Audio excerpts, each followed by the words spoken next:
authority boards. We're going to begin tonight, as we do each week, with the Pledge of Allegiance. We'd like to invite our guests to join the council and staff in the pledge, which tonight is going to be led by Ellen Nakata Harper.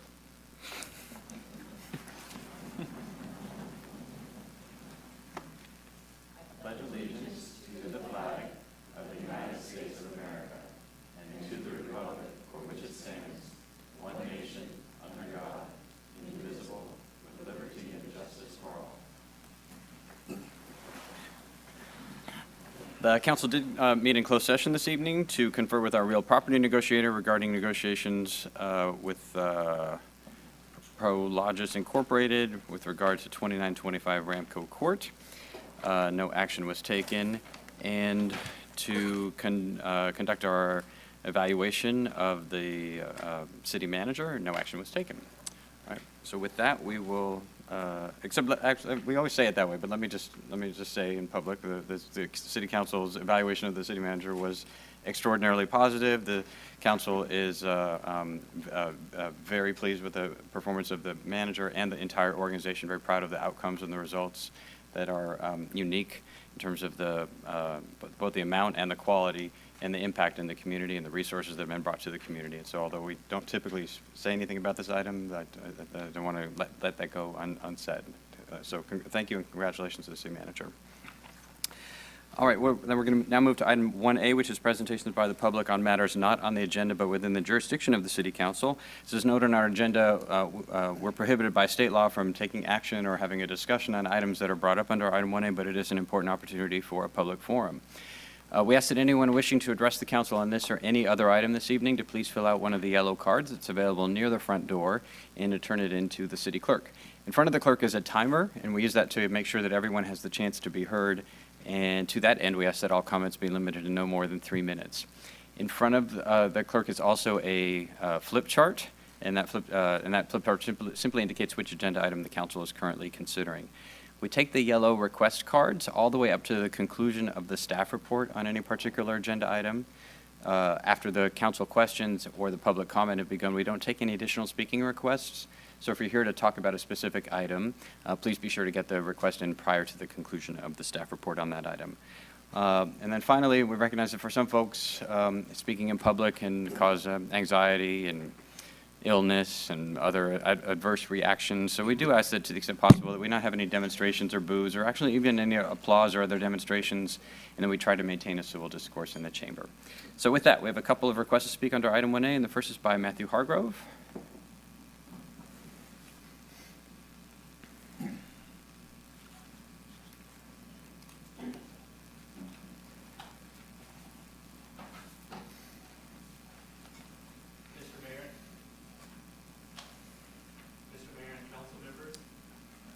Mr. Mayor and council members, I'm Matthew Hargrove. I'm a West Sacramento resident. Thank you for having me here tonight.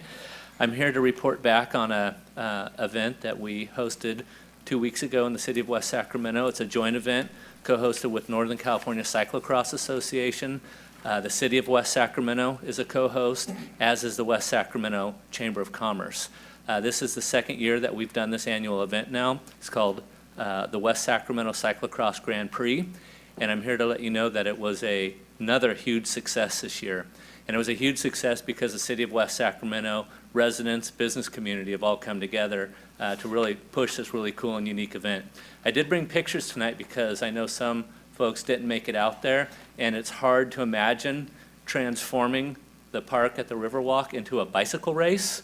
So I hope that these pictures can help you imagine them if you weren't able to make it out. This year we had 430 registered riders come out. It's huge for a bike race in this region. If you don't know what cyclocross is, it's basically like a BMX race, but on large wheel bicycles. It's like road biking and mountain biking combined. Last year we had 390 registered riders, so we had about an 8% growth. We're very, very happy with that. In fact, we were last year expecting to have less than 300 riders there. So the fact that we have almost 130 more riders this year than we expected at all is a big deal for us. We also had 2,000 people come out to the event as estimated by the West Sacramento Chamber. We think that that's a big deal in this community for that many people to show up for a weird-sounding event like a cyclocross race. And that was the fifth day, if you'll remember, of Heatzilla of 2015. It was supposed to be very hot that day, and we caught a break. This event, we've spent a lot of time and effort branding it for West Sacramento. Our purpose, one of the main purposes for me being involved in this event is, one, because I like to ride my bike in this way, but also because I want West Sacramento to shine in the region, and I want West Sacramento to have a huge event like this that hopefully will become nationally and internationally recognized. Again, this year we went after West Sacramento-based sponsorships for this event, and a lot of folks stepped up from the West Sacramento business community, folks like Revolution Screening, Farmers Insurance, The Edible Pedal, Christopher Cabaldon stepped up, Bike Dog Brewing, Wicked West Pizza, NorCal Beverage, Capital Bowl, a bowling alley was involved with a bike race, Capital West Realty, and the police and fire from West Sacramento were very involved this year. We'd like to thank them. Also, some other staff from the city of West Sacramento. In my 6 seconds left, Sam Cooney, Chris Doherty, and Andre Pitchley were involved. The biggest thing I want to let you know in my 0 seconds left Your time is up, but there is time for questions, and I do have one. Other members of the council may as well, but just first, congratulations. This was an outstanding event. The council knows, and many of our other folks here know, that Mr. Hargrove was recognized with one of the Civic Leadership Awards earlier this year for, in part because of his work on this event. Not single-handedly, but single-handedly making it happen and keeping it alive and bringing all the key players in order to make it happen. But there was a lot of top-level international competitors in this year's race that came to West Sacramento that was pretty extraordinary, and I thought maybe you could talk a little bit about that dimension of it as well. Yes. So the West Sacramento Cyclocross Grand Prix is one of the only races in Northern California that's recognized by USA Cycling. That's the organization that if you want to go to the Olympics, you work through USA Cycling. We've specifically done that because we want to be able to draw in the top talent. This year we had 37 registrants in the men's pro race, which is a huge field, and we had 19 in the women's pro race. So, and within on the women's side of things, within those 19 pro racers that raced in that field, which had an equal prize as the men's race, we had 2 national champions in that field. One from Australia, who traveled here to do Cross Vegas, second year in a row that she's done West Sacramento, and we also had a woman named Katarina Nash, who's the national champion of Slovakia. Oh, the Czech Republic. Or Czech Republic, thank you, international traveler from the Czech Republic. She's a 4-time Olympian. She's won a bronze medal, and she's currently the #1 ranked woman in the world in her sport. She was racing right here in our park. She went on from the West Sac race, which she showed up to an hour before the race. Nobody knew she was coming. When it came over the radio, everyone was excited. She went on that Wednesday to go win the Cross Vegas race, which is the first World Cup race ever held in the United States. It's a big affair that she won that, and then she went on to win Cross Reno the next weekend after that. So we were the first race in her hat trick, and it's very exciting that somebody who's the best at what they're doing in their sport chose to come and race in West Sacramento. It was a surprise to us, and we're really honored to have hosted her. I just want to say, Matt, thank you so much for organizing this along with the rest of the team. It was a great event. I was able to go out there for a little bit, enjoy it as a spectacle. I was not going to get on that course, but it was a great event. It's 2 years in a row, and it shows really well, the city really well. So thank you very much for your work. Thank you very much. This doesn't happen without this city council and this city being so awesome. Thank you. Thanks so much, Matt. All right, next is Pat Flint.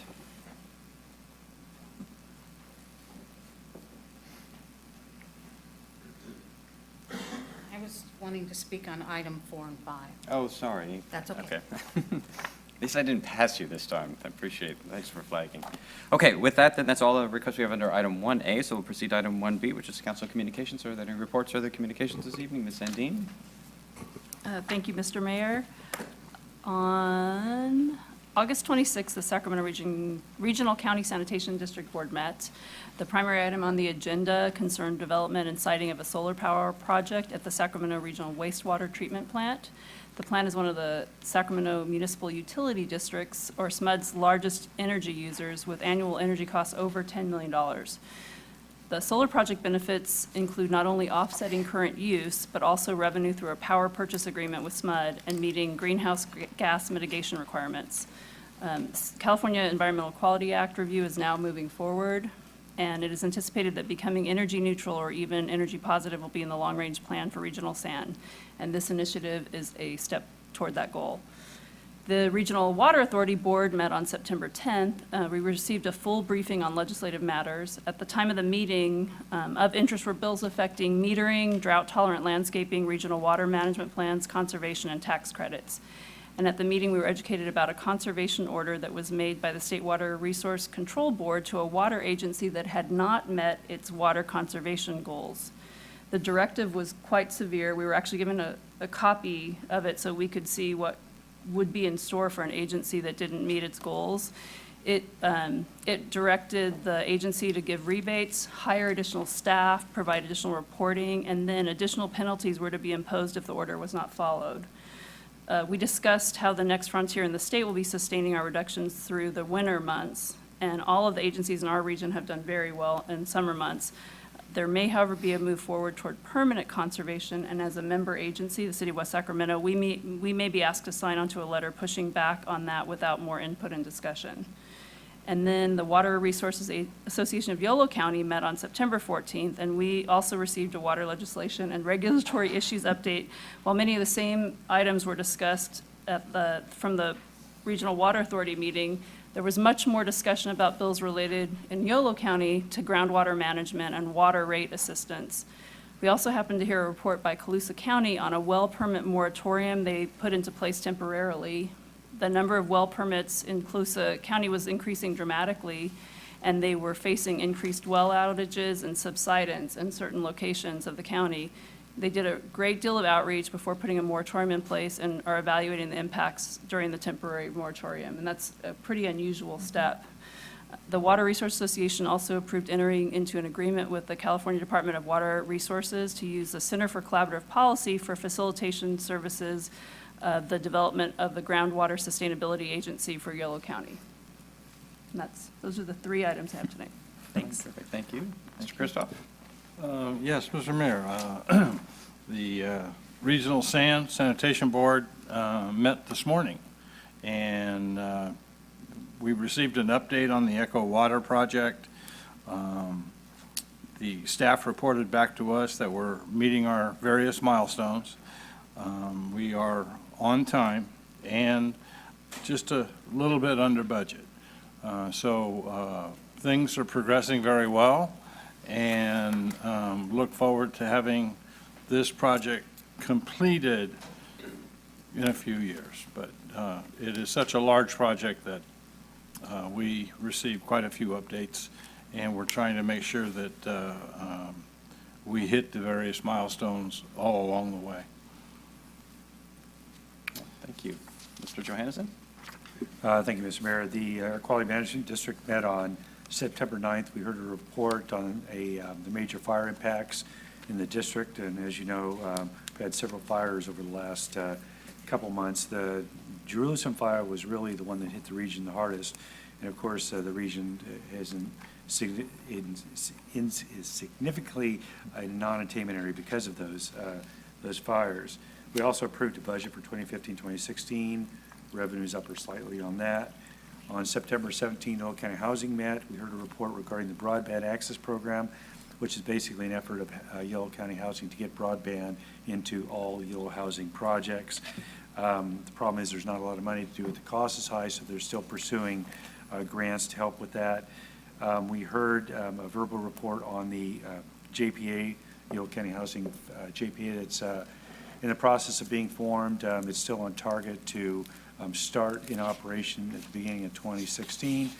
And the 10-year Plan Commission met right after that. We discussed a potential organizational chart that will probably, that will not take an effect really until we, Yolo County Housing the reconfiguration of the JPS formed and in operation. That's it. Thank you. Mayor Pro Tem Ledesma. Thank you. I have a few things, meetings to report on. On September 14th, there's a meeting of the Yolo County Transportation District. Not a whole lot of agenda items there, just a few updates on some studies they've done in Woodland, but also staff did let us know that they are participating with the Sacramento City on the entertainment sports complex traffic plan.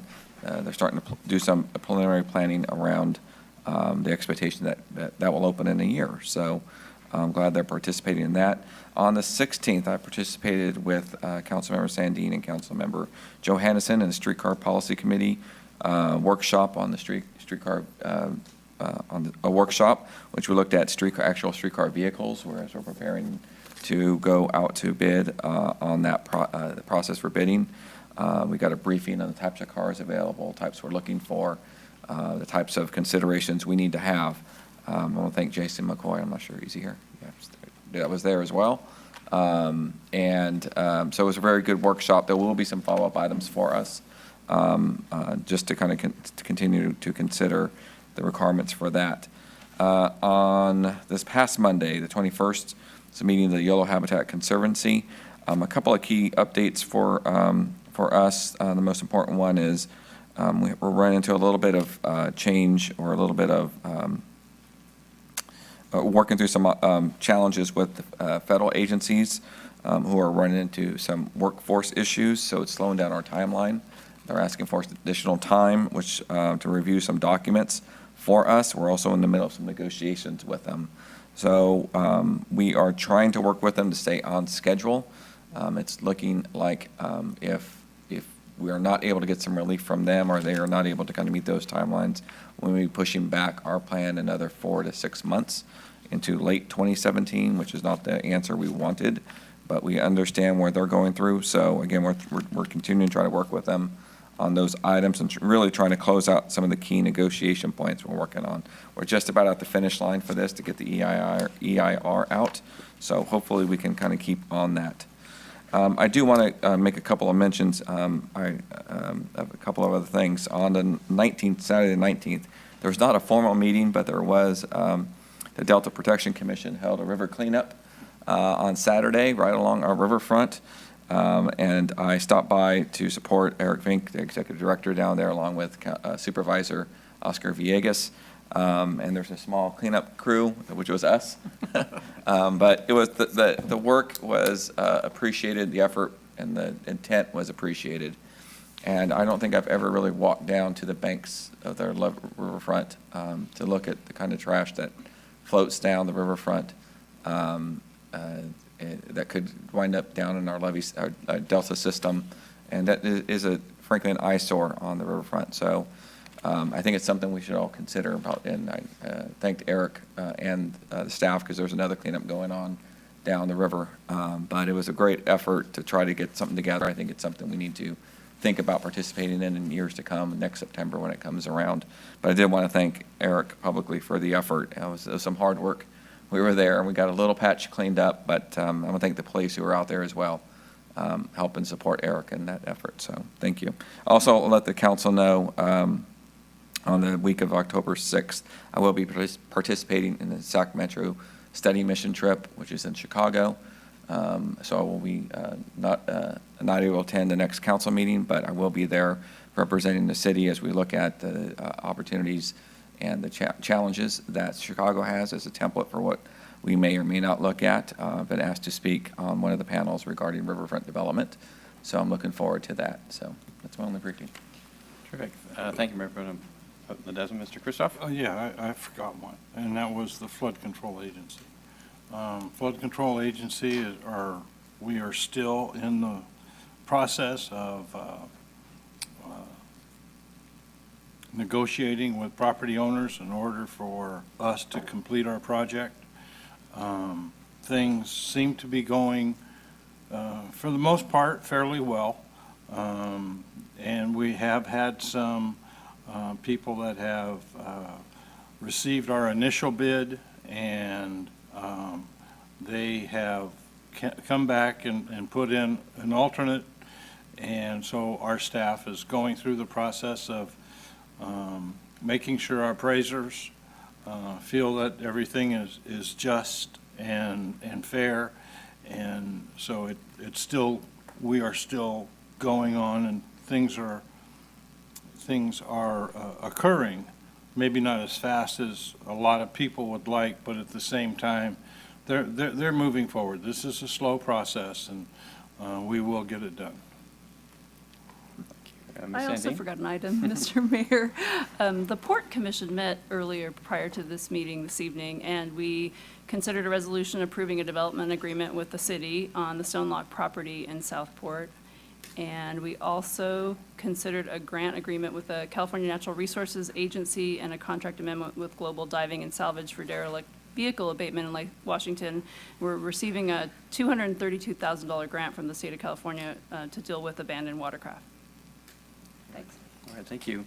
A couple of reports. I was in Detroit 2 weeks ago for the President of the United States was announcing College Promise Initiative around free community college for students who do the right thing in terms of enrolling in real programs that lead to real employment and and enroll half-time and are responsible towards their studies.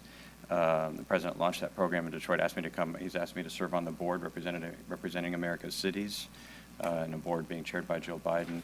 This is an issue that was launched here 2 years ago when we started Future Ready with the long-term objective of creating a West Sacramento Promise program modeled after the Long Beach and Kalamazoo promises, where young people in our community that took challenging courses, prepared for college without remediation, and took career pathways would know that they could go on to the community college with at least the first year of their tuition not being an issue. So we were one of the early cities to kind of declare this objective. We knew it was going to take a while to raise the resources in order for that to happen, but that did catch the notice of the White House and the President, and so it was kind of a big honor, and it was exciting to join the President on this, but it hopefully also will accelerate our own progress by shining a light on West Sacramento for philanthropists and others that might want to support that objective for our community. It's a really key need in the city in terms of community and workforce development, inequality, and our overall competitiveness as a city. Then last week, I was at the White House for an entirely different reason. The First Lady, when the new administration came into office in 2008, launched an initiative called Let's Move that was intended to try to improve health in America by encouraging more activity, more walking and biking and other physical activity, and much healthier eating. That in partnership with the National League of Cities, the Office of the First Lady launched a Let's Move program nationally. We were one of the cities to sign up. It was launched, I think, with Mayor Johnson in Sacramento and the First Lady a couple of years ago. The White House held an event last week to celebrate the progress towards the Let's Move goals and the cities across the country that have been the leaders in that progress. And we are #1 in the region in terms of progress towards the Let's Move objectives around eating and activity across a wide range of areas, including early learning. So it was a big honor for the city to be there. We are ahead of the city of Sacramento, which there are 5 categories. We earned 3 gold medals, a silver medal, and a bronze medal. The city of Sacramento earned 2 bronze medals, so we won by quite a bit. But I want to particularly on that project acknowledge John Robinson, who along with Ian Winbrock and our office, put the applications and stuff together. But it's really a city organization-wide effort that was being acknowledged by the White House. It won't be hard for us to get to 5 golds and be one of the really top ones in the country, given the progress that we're making around many of those indicators. And certainly listening to some of the other cities and their examples of what they're doing, I definitely felt like we could get to #1 over the next several months. So two really big moments for our national profile as a community.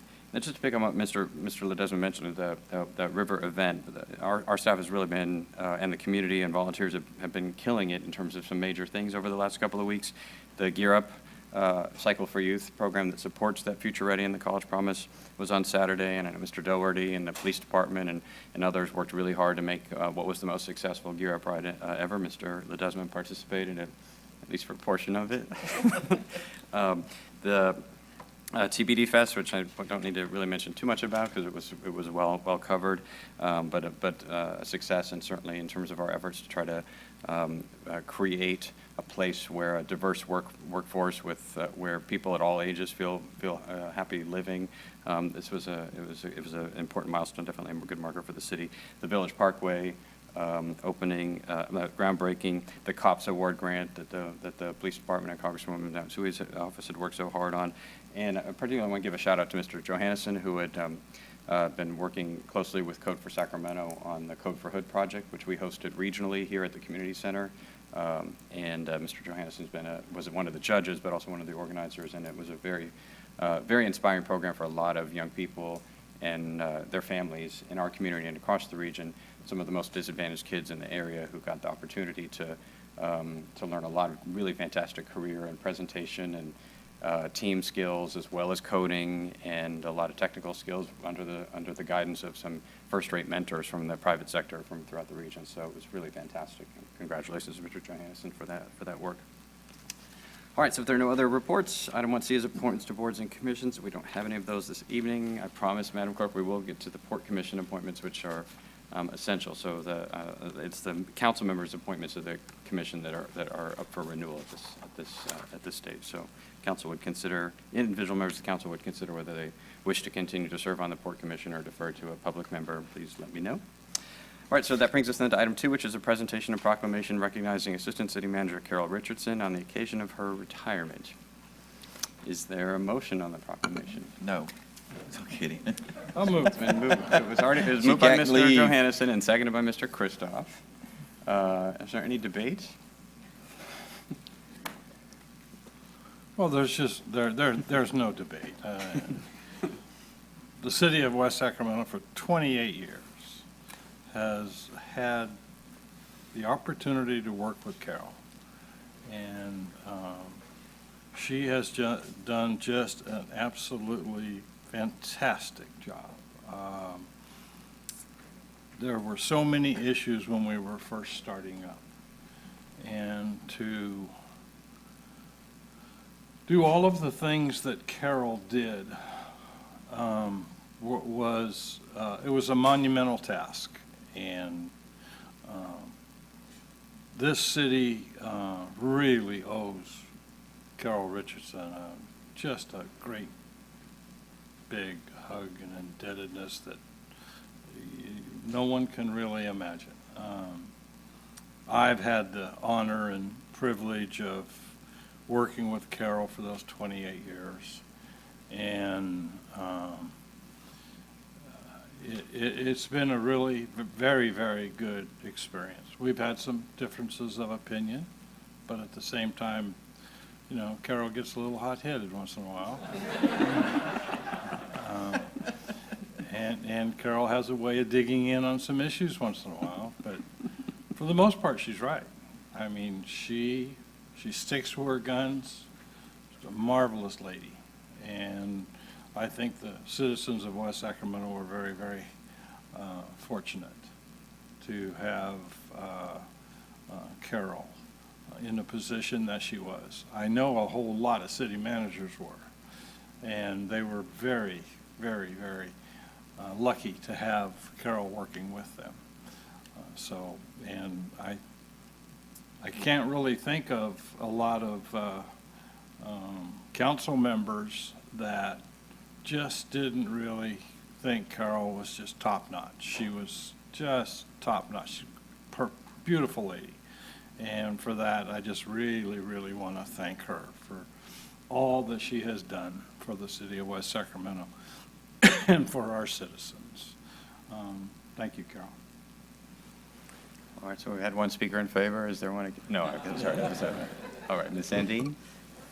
Well, I have to say Carol is one of the most creative people I've ever met, and I work in higher ed and I meet a lot of creative people, but Carol just has this way of being able to solve problems. She helped me, as the newest council member, she helped me get situated along with city manager, and she's such a passionate advocate. I have the great pleasure of working on the Universal Preschool for West Sacramento with the executive committee, and she's very diligent. She cares about all the citizens in our city, and she's just, again, made magic. She's creative, she can problem solve, she's got great humor, she's got a great spirit, and we just owe so much to you, Carol, I think for the city, for the greatness, and much of what we have here is in large part due to your work, so I want to thank you. Mr. Johannesson.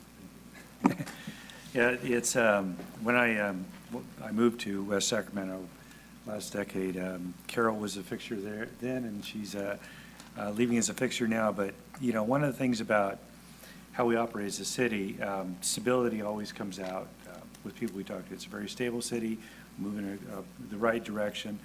And it's really kind of I think we're kind of the core, because we saw city managers come and go. But in terms of your position right under the city manager, that's been consistent throughout the entire term I've been here. And, you know, you have to kind of look at the city, what it's become. And, you know, a lot of this stability is really on your shoulders, that you help create that. And I know you've been a big advocate for universal preschool from the get-go, and that is a very successful program. So I know you've got an event next week. You're going to be hearing a lot of this the same, but I certainly appreciated working with you and wish you the best.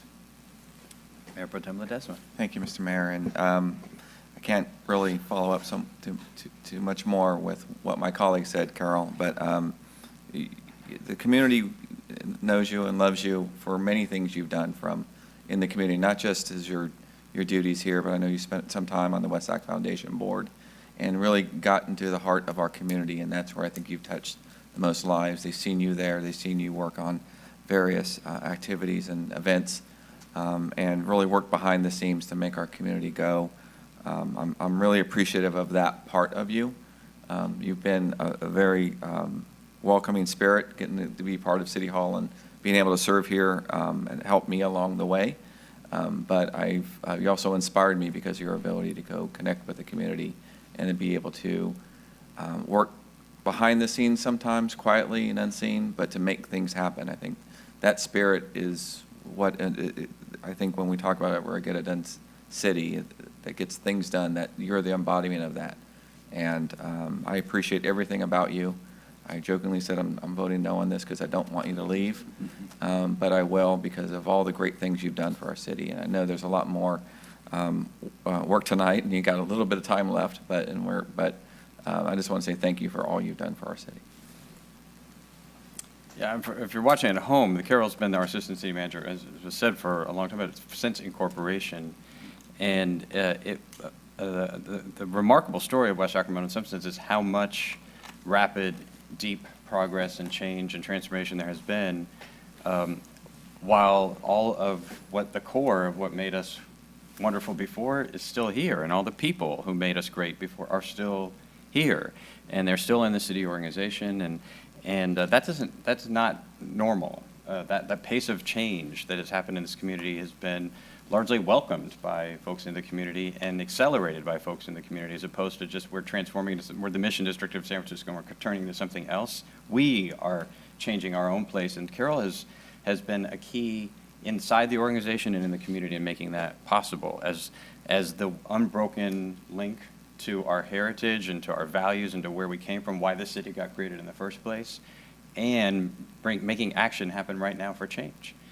That's a very fine line to walk, and Carol has done it remarkably, and she's helped so many city managers and other city staffers who she's mentored and tutored and taken to the woodshed and hugged. I mean, everything that she could do to help them succeed in that environment. And I know so many employees of the city over these decades have owed their success and their career, whether they're still here or they've moved on to not better, but different things than the city because of Carol. Because she is Carol, you're one of those people you're the human face of so much of the city organization inside the organization that people trust. They trust you, they can confide in you, they believe in you, And yet, it's not because you are just simply a counselor. Right? You have, as has been said, you have strong opinions, which you're not afraid to share. You are passionate and action-oriented.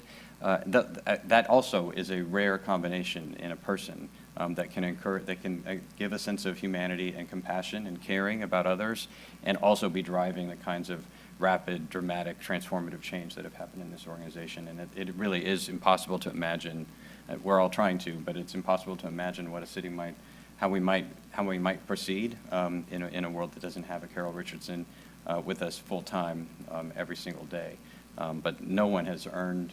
When we've recruited Carol, I want to say 4 times to be the city manager. Sorry, Marty. We've recruited her, not all during Marty's term. I mean, when the position's been when the job has been opened, we have every time their first call has been, Carol, would you change your mind? Would you be willing to do this? Because you would be a fantastic city manager, and everyone knows that she would. And everyone except Carol, who thinks she's exactly in the right moment, doing exactly where she is best placed to accelerate progress and to make a real difference in so many ways. And that awareness about what makes her happy and about what contribution she makes best is another one of Carol's hallmarks. So it's been a tremendous honor to be able to work with Carol over these many years on the council, and to watch her make everyone around her better. And she's a great, loyal lieutenant of the city manager, and she's a great, loyal lieutenant of the city council. But even with that, she's not shy about it. I can tell from her facial expression, or her raised eyebrow, or her pursed lips. She may not agree with what's happening at any one moment, but she faithfully executes it to the best of her ability, pursuant to her oath, and then does what she wants anyway. And we love you, Carol. So thank you so much. And if there's not further, Mr. Ledesma? No, I'm good. If there's not further debate, then Madam Clerk, would you call the roll on the proclamation? Gladly. Thank you, Mr. Mayor. Councilmember Johannesson? Yes. Councilmember Sandin? Aye. Councilmember Christoph? Yes. Mayor Pro Tem Ledesma? Yes. Mayor Cabaldon? Yes. Thank you. All right, pass it. It passed.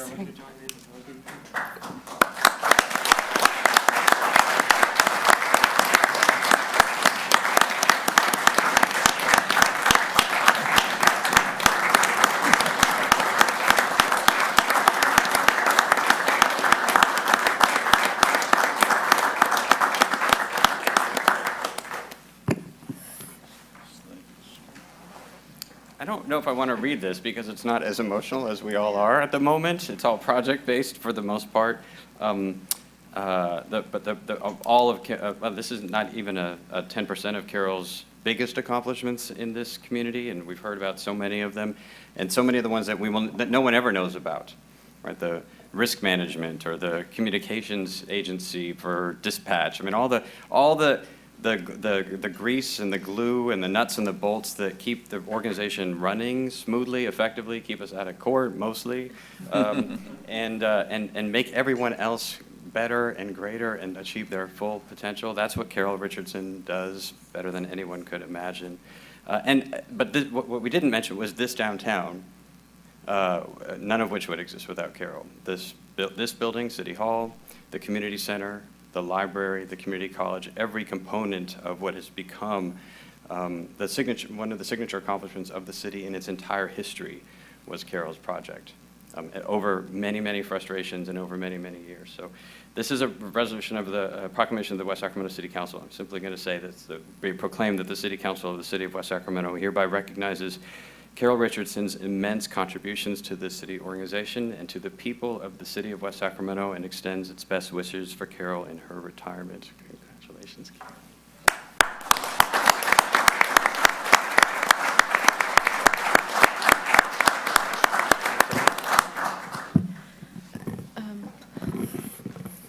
I'm overwhelmed with all of the well wishes and the congratulations. I have to make sure that it's me you're talking about. It's been an honor and a pleasure to serve and work in this community. Been blessed with wonderful councils who are respectful of each other, have a great vision for the community. Been with Councilmember Christoph from the very beginning, and there were some hard times there in the beginning, but I was always just amazed at the vision that the councils have had, the way you've all worked together, the respect that you've had for staff. It's very unique. You know, we talked to other colleagues, and they don't have what we have here. And so it's very, very special. I've been very blessed to work with 4 wonderful city managers. I have a great number of people that are here tonight who I've worked with throughout the years. And I feel very honored to have them here tonight and to have worked with them. You know, I was thinking back at the things I've done over the city. It's not too many people who can say that they've worked on developing an early learning program and also bought 3 adult bookstores in the process, too. So I've kind of but you started a police I've had a very department. expansive career, yeah. Anyway, I'm very humbled and honored for this, and I thank you, and I'm very proud to have been your assistant city manager for all these years. And thank you for everybody who came this evening in support of me. It means a great deal. I appreciate it. Thank you very much. Just a special thank you to Marty Tuttle, my boss, who's, you know, he didn't have to keep me, but he did. And I appreciated that, and I've enjoyed working with him these past 3 years. Thank you. Thank you.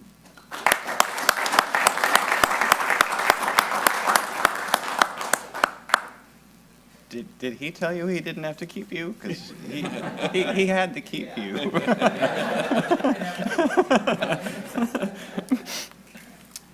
All right, thanks, Carol, and we will see you at the retirement party. Well earned, well deserved, one of the city's greatest citizens. So thank you so much. All right, that brings us. Oh, Mr. Kristoff, go ahead.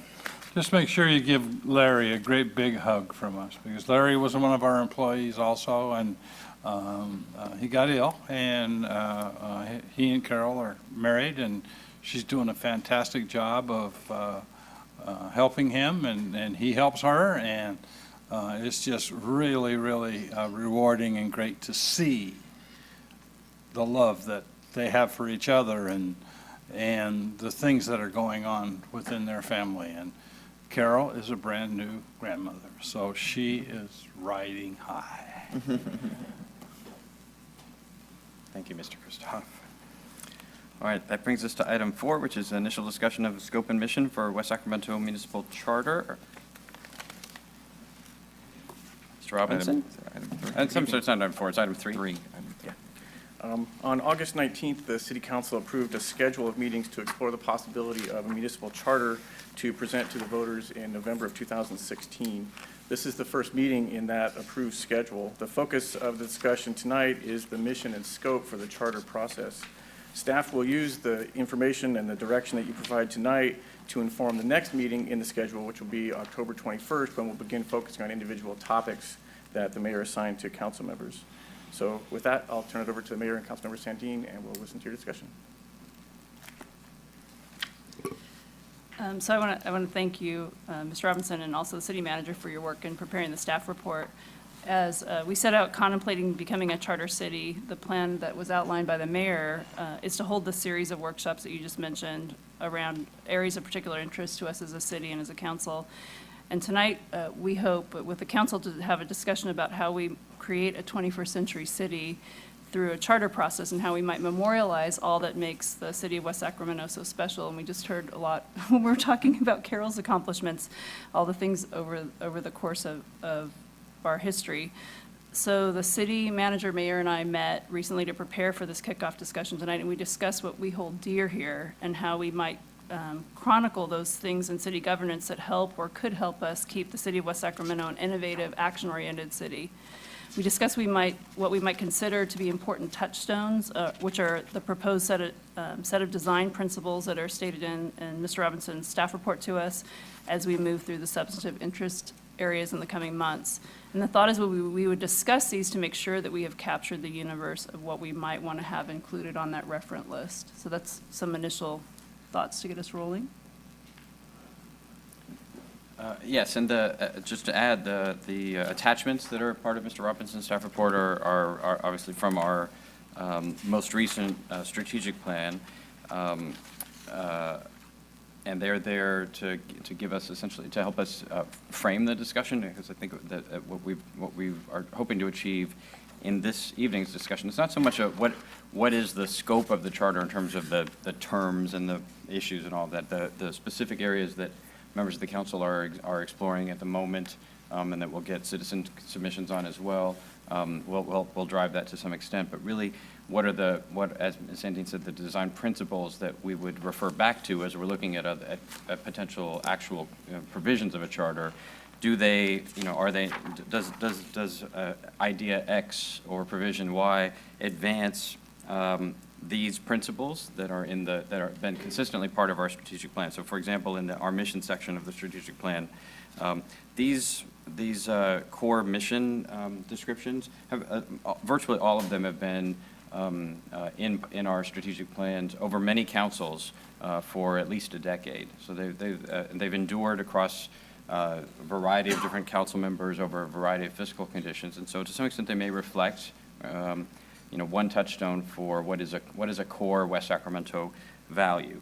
They're not specifics, right? They're not proposals around a particular policy or structure or finance mechanism or some other provision, but they are they're not necessarily the same things that would come forward into discussion in Galt or Lathrop about what their core mission is. Similarly, on Vision 2030 and some of the guiding principles that follow, the emphasis changes from year to year, but many of the basic concepts are there repeatedly. And so I think after thinking through this item more with Mr. Robinson, Mr. Tuttle, our hope for this evening was to really think about design principles that would then be reference points as we go forward in the process to say, as we hear innovative proposals and ideas, are they really consistent with advancing these kinds of core values and principles?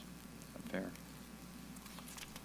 And I think Mr. Robinson, in addition, as Ms. Sandine mentioned, in the staff report under charter scope, has some examples of those design principles. So as she said, promote transparency, require accountability, or that list of 9 bullets are Mr. Robinson's heuristic device to get us thinking and talking about what they might be. So that's teeing it up. Mr. Johannesson? Yeah, go ahead. Yeah, maybe just a kind of a brief introduction to this. So when we're looking at these key policies and principles, generally a general plan and a mission or vision statement, you would have these things, and that would be something that's done every 15 to 20 years. And that would basically outline what the vision is, what the what we see as the future direction of the city. So, in terms of like a family-friendly city, business-friendly, a place to work, place to bicycle, and all the other things we've been doing. So, when we're looking at a charter, we have these design principles, I think, that John kind of laid out here. And so the object here is, I think, of some of these is to preserve these somehow, to make these institutionalized. So I know, my job is to go through in the innovation and community outreach and things like that. So I'm looking for ideas on how do you institutionalize, for example, a broadband strategy in a charter, or if that's even appropriate topic to put in a charter. So, because I need to see where a general plan fits in and where a charter fits in. General plan is something that's developed over a course of time, that policy is basically developed at City Council and we vote on it. A charter is something that we go through a charter commission or some other process and bring a charter to the public vote and the public votes on it. So, but if we're going to hard code something, which is kind of what I'm seeing in this whole thing, how do we hard code policies and what techniques have other charters used to do that?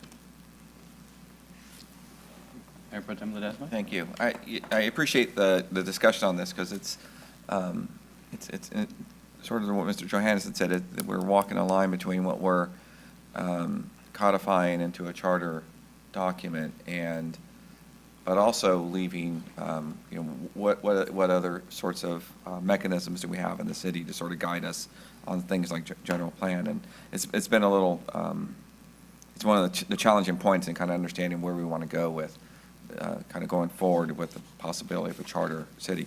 But in reading through the scope, I do think we need to kind of, I won't say narrow this down, but certainly get this, I think what we're after tonight is kind of get this to a point where, as to guide us through this process of looking through whatever ideas or provisions or things we want to hard code into the charter. So with that said, I'm really, when we spoke about this for the first time, I think in one of the early council meetings, this isn't about fixing what isn't broken. It's really about how do we get us to the next level. So I'm really kind of keenly looking at, from a charter scope, is how do we, I see there's specific things in here about growing the local economy, about improving responsiveness, support quality services as kind of key ideas, I think, that John had in mind, is to get us thinking about, are those the right things to guide us, and this should be codified in a charter as a going forward model. And I think some of that is, I think that what to me has been a really great part of our growth, and we touched on it maybe a little earlier, is how we go through the strategic planning process, which really focuses ourselves on what we believe, where we are as a city, where we want to go as a city. It gives us that opportunity to get focused. And I think as we think about mission and scope, we should be thinking about, we have that process in place. It's a process I would hope that future councils continue to think about. And it is something that has helped us get to where we are. And I think it fulfills many of these principles that you have in place. It does allow us to, we do think about all these things, about accountability, about growing the economy, about whatever else. And if I think it just should be something that we think about. The other part that I was going to say about what the mission should be, I get the mission, the statement, any statement we have in the charter kind of codify.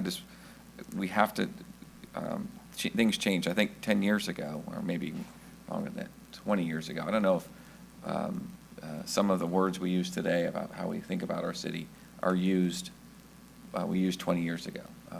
We weren't thinking, again, maybe we were, but it's certainly not as frontward as we have a bicycle master plan now. We don't think about how we've gone to an urban landscape and urban living and higher density.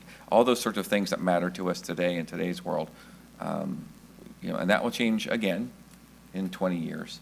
And so when I think about a mission, I kind of think about how do we codify, how do we, in the charter, promote that sort of esprit de corps, where we're sort of always kind of pushing and making sure we are adapting to those times and adapting to the current best practices that are going to move a community forward, that are going to bring the services we have. And I think all these things are important, but at the end of the day, we're doing it to continue, at least I feel we are. We're doing it so that community members feel like their community is making progress. It's a little better for them. The water quality has certainly gotten better over the last 20 years. We've invested in that. We focused on that. From the way we have designed Southport. There was an original plan, and when I was on Planning Commission, we had guidelines around that, but we interpreted that the way we needed to for more smart growth-based planning. So it goes on, and some of that is captured in the general plan, I think, Mark, you were saying, but what I'm trying to get specifically, how we can codify that in the mission so that it can carry forward, and we know future councils it will guide them too, and decisions they make, not just 2 years from now, but 10 years from now and 20 years from now. Anyway, those are some thoughts I have. I am interested in kind of the scope, making sure that as we look through these, it kind of has to meet those thresholds, and even in the scope, in the mission, we should have, it should be embodied in there so that there's some process where the community knows that's what we're living up to. Anyway, those are some early thoughts I had on this. Mr. Christoph. Yeah, as I read these various principles,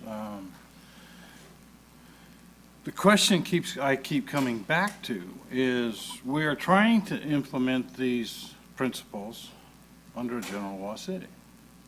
And for 28 years, we haven't instituted, we were a general law city and we weren't a charter. Why do we need to be a charter in order to implement these principles? We can still do it as a general law city. I don't know I can't find yet what the difference is that Principle A has on a general law city versus a charter city. The way I look at it and I read it, it seems that if you're a general law city, you can do it. If you're a charter city, you can do it. You could address that. I don't know why we're going through the exercise of a charter city when a general law city has worked very well for us for 28 years, and it works well for a number of cities throughout the state of California. And I realize there are some charter cities, but at the same time, are they charter cities of 50,000 people? I don't know. And then as you look at the charter scope that John has outlined, what is it in this scope that we can't do as a general law city and we have to do as a charter city? There isn't any. I really am struggling with why we're going through this exercise. Now, if people can show me, we can, save some money on this, or you can put this in a charter and that takes care of everything in perpetuity, then I may change my mind. But right now, I can't figure out why, one of the issues is generate cost savings. Why can't I generate cost savings under a general law city? I can sure do that. We've done it for umpteen years. So it's just, for me, it's a struggle to try to get to what we are really trying to achieve. And so I'll be real interested to hear as we go through this whole process, what is it that we can do as a charter that we can't do as a general law. So, anyway. Yeah, I think you bring up some really good points, and I don't, Mr. Kristoff, I hold the same skepticism about, or at least the threshold of if it doesn't make us better. And that we started with that premise when we started on this journey. And it is about getting to the next level. And I've done a little bit of homework in my area, and there are distinct things that I'm starting to feel out that might give us more flexibility on how we manage our finances, how we might be able to provide economic development tools, not just for the wide city growth, but down to neighborhoods, what they can do, and things that are under general law city. I think, again, I'm kind of in early stage of discovery, but those might be opportunities that under a charter law, that a charter city scope, we might be able to accommodate. And again, I started off with, I'm sort of the post-redevelopment council member in my first experience here. So how much flexibility do we have at that time when that crisis hit us? And could we have had more? And granted, we've done a tremendous job under the community investment strategy and plan that our team has developed, that we all put together and have come back through that very well. But is there another way we can go forward? And I look at these principles of growing the local economy. I think there is a principle and scope here about it. It has to not, we're already growing, you're right, we're already growing the local economy, but how, more importantly, does it give us more tools to grow the local economy? Does it give us, I think that's what I'm looking at in terms of scope. It has to kind of hit that threshold of giving us something added to take us to another level of economic development in this case. And again, that still has to be scrutinized more. Granted, there's more work to be done there, and that will come later in my presentation next month. But again, it just is an example of how I would use these principles. If there's nothing we can't do today under general law, then you're right. Then it's just shouldn't even bring it as a potential opportunity. Well, I think I actually wouldn't agree about that point, because we're in a, Carol's presentation was a great example of this. Between Carol and myself and Mr. Christoph, that's 75 years of time with the city. There's never going to be a time like that again. Maybe next year, but this is not the normal state of being. We take for granted our successes, though there's something. We have been selected by the Pope to have this level of, rapid transformation and change and accomplishment. And maybe we have, but we can't simply take for granted that what we have done and how we have done business is going to sustain itself, because we've had very unique conditions. The kinds of things that Carol mentioned in terms of the relationship between staff and councils, that's essentially unique in this jurisdiction, at least in the greater Sacramento region, is largely a consequence of that longevity, that history, that our connection to the origin narrative that most people don't have, that won't last forever. And so to some extent, a charter is writing a note to the future about what made us successful. And the future is cannot be made the same, but to take some of the design principles that we already use implicitly in the way that we govern, and think about how to design institutions that will support them in the long run. The trap to fall into is to think, okay, well, how do you, Carol said it's great we have a coherent city council, so let's put that in, and let's have the charter say that, section 18 says the city council shall be coherent and get along and hire a good manager and delegate to staff. The initial trap in charter development is to think, okay, how do we now have provisions that do these specific things, or that make us exactly like we always have been? Which we cannot, we know that's neither possible nor desirable to always be what we have been. But instead, to how a charter can create the procedures, the institutions to tune, not to prescribe, but to set some conditions that make that more likely. We have done that. We do that internally in our lead-up meeting. We talked about, okay, why do we have a coherent council? Some of it is longevity. Part of it is, unlike many other jurisdictions, we don't have a part of our council agenda at the end where people can just add whatever they want to, and so they end up with a nuclear-free zone one week on the agenda, and the following week is something about GMOs, and they never talk about police or fire or development because they're too busy, chasing all of these other issues at the end of that meeting. We've created a procedure that causes us to focus on results by not focusing on kind of these side issues that often come up in other city councils. We created the strategic planning process, which does not force strategy, doesn't force a focus on results, but it makes it ever so slightly more likely that we will, especially in conjunction with that agenda provision. So we've created a series of small tuning devices in our structures and in our cultures and in our systems that make that outcome more likely. And that's all you can do. That's all you want to do in a charter, because Mr. Ledesma is exactly right. One of those essential design features of the city over time has been our adaptability and our readiness and our hunger to change with the times and with the opportunities. And so it really is about how to design those systems that will help to accomplish. That is a hard challenge. But it won't be, I don't think, that somebody's going to come to a council meeting in one of the next few sessions and say, I have found the Holy Grail, this is the one charter provision that is going to, magically fix everything. It won't be that way. It is, can you construct the right set of conditions that will make our continued success and our continued competitive advantage more likely than not. And so in some sense, now that, listening to some of the what has been said, I'm kind of rethinking the kind of bullets that John has put together, and thinking that and to some extent, at least to me, that the design principles are more like that, which is that it's a minimalist charter in the sense that it's not the California Constitution that says a plum tree can only be 7 feet tall and not 7 foot 2 inches. That every idea you ever want, it goes into a charter. It shouldn't be that. To me, that's one design principle, is that the charter should be just enough charter to get the job done, as opposed to as a substitute for a general plan or as a substitute for ordinances and resolutions. So the charter is not a place to reach conclusions about all sorts of things and outcomes, but instead to tune the process. And then instead of some of these bullets, that really the kinds of thematic things that we constantly talk about being our distinctive capabilities in West Sacramento, that is that we streamline we streamline processes, that we're nimble, that we're independent, that we have a long-term, we pay a lot of attention to fiscal prudence that's over the long term, we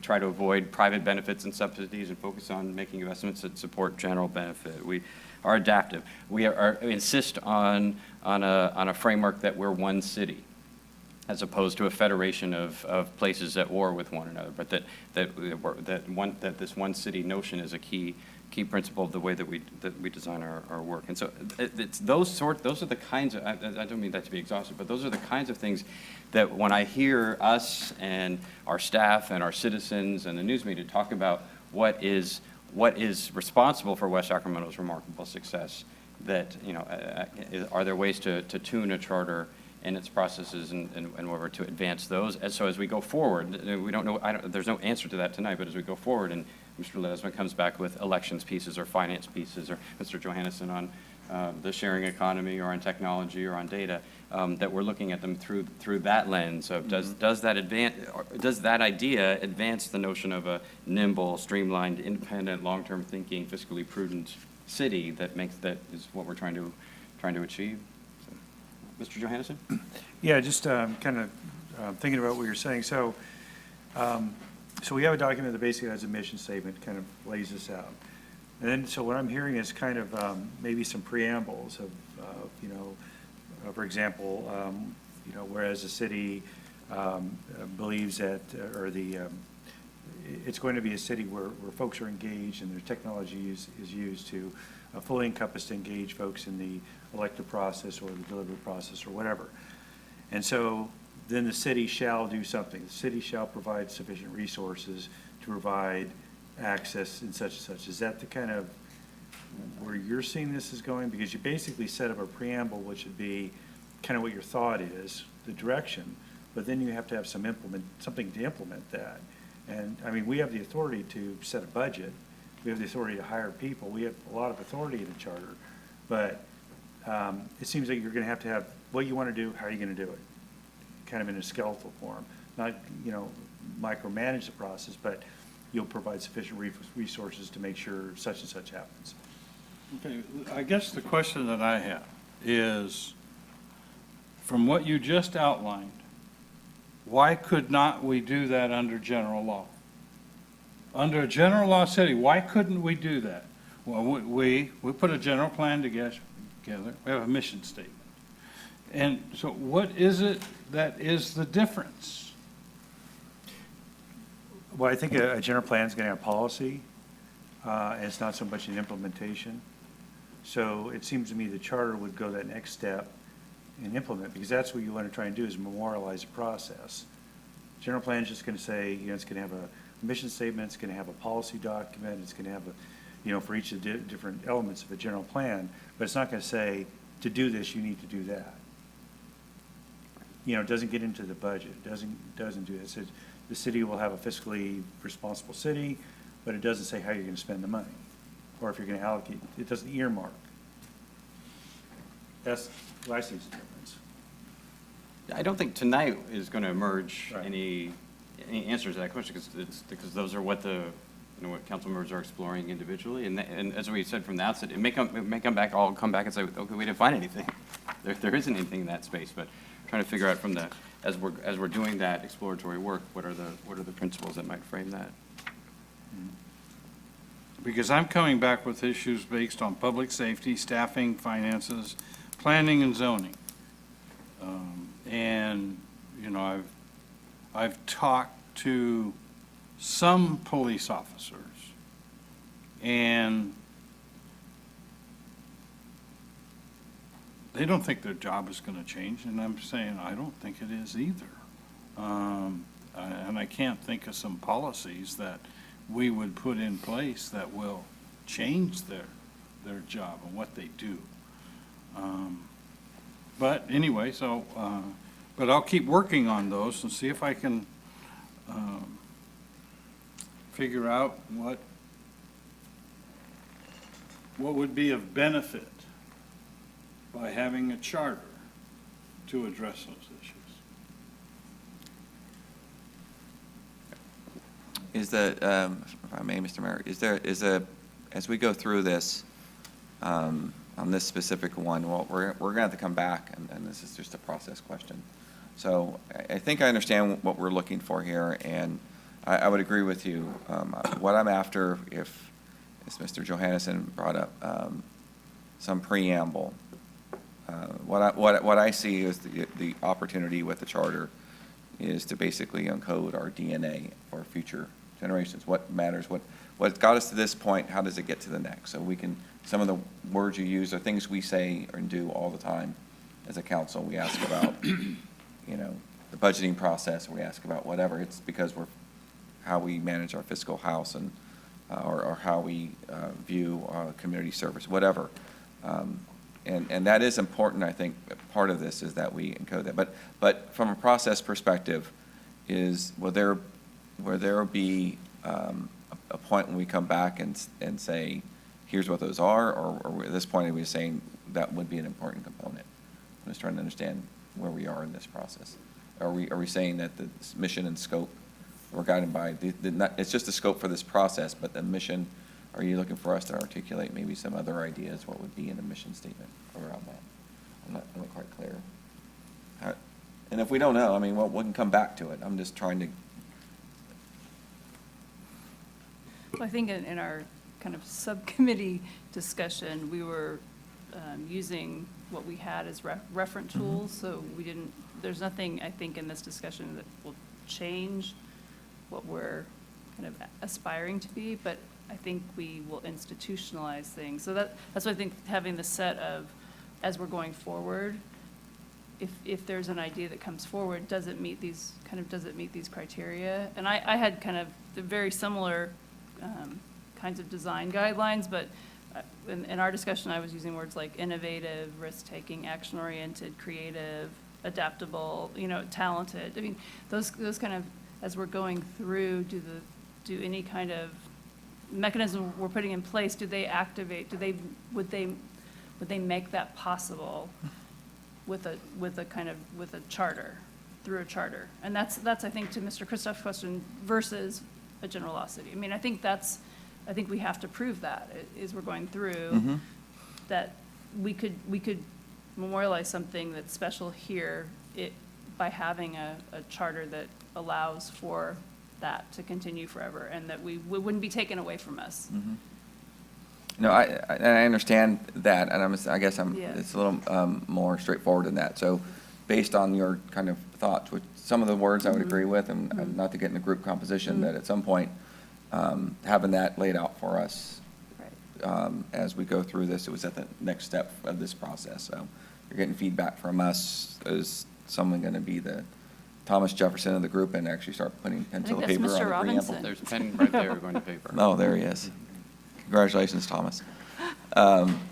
John, no, I think that's what I'm looking for, is if we had some sort of, I agree with a lot of what you said, because that is who we are, and encoding that into a mission statement and the scope of how we view this process is important. Just like to see it kind of, let's just kind of get it whittled down and move forward and not worry about, I don't want the best to be the enemy of the good here. I think we know who we are and know what we're looking for. Yeah, I think in addition to encoding it, it's also that it's owned that culture, that sense of what the city is owned by the citizens. So it's not simply that 5 people have agreed on it and will agree about it tomorrow, but in the same way that when we did Measure G, which is way more complicated than a charter, right? I mean, this was a community investment district that no one had ever done in California. We're asking our citizens about it, not because we couldn't do it on our own. We could, but this was a significant choice and a complicated one. And we asked the citizens, and they overwhelmingly passed it because it was essential that the whole community own that choice. And I think that is the case here. That it's not we're not trying to like memorialize our current way of doing business forever because we think it's right. We want the citizens to decide who have pretty generally through every survey and polling and election said we like what's happening. And it's in some sense incumbent on us to be able to say, look, for this to be sustainable, here might be some parameters in which that would make that more likely, and do you want to do this or not? And then it's up to the citizenry to say yes or no. So it's a combination of getting it down on paper and transferring that sense of ownership around it from 5 council members, whoever we might be, to the citizenry as a whole, which I think is the ultimate value in some sense. So for me, I think part of the point of the design principles, in addition to it is better to have the design principles first, to some extent, at least to start talking about them. But because I know council members are doing lots of explorations, and rather than necessarily come back with, here's my tome of 2,700 charter provisions I'd like to propose, this kind of a process and discussion, I think, was intended in part to give us some sense, okay, are we creating the California Constitution, or maybe something a little bit more like, maybe the 27 article U.S. Constitution or something. And it sounds like there's not a lot of appetite for a telephone book-sized charter. I'd agree with that, yes. Okay, is that sufficient for this evening, for this evening's very first discussion? And we know we'll start getting into the meatier stuff in the subsequent sessions. So, all right, thanks, Mr. Robinson. All right, with that, we have the consent agenda, which is items 4 through 11. Any item on consent any member of the council wishes to remove or for separate question? I do. I don't. 5. Okay, and I've got one. I have a question on 10. Anyone else? We have a request for public comment as well. So we'll go to item 4 first, which is consideration of approval of clarifications to the benefit summaries for unrepresented employee groups for fiscal years 15-16 and 16-17. We have a request for a comment by Ms. Flint.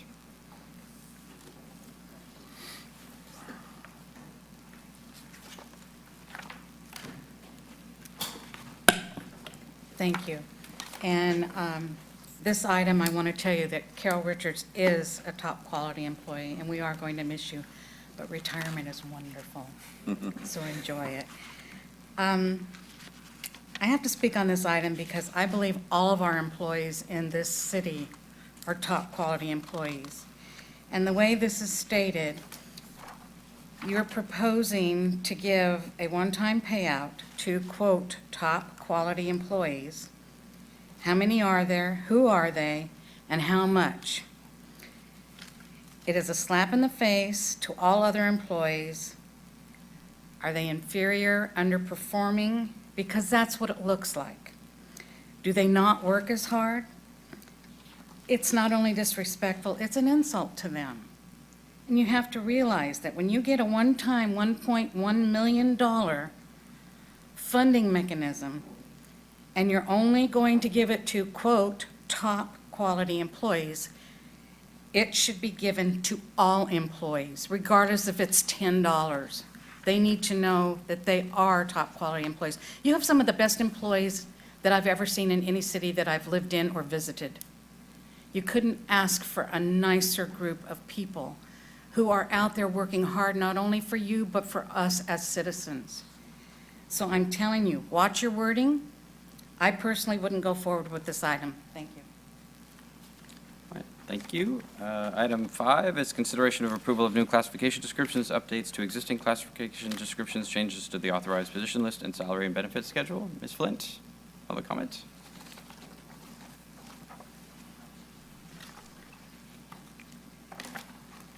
This one is, it really had me upset.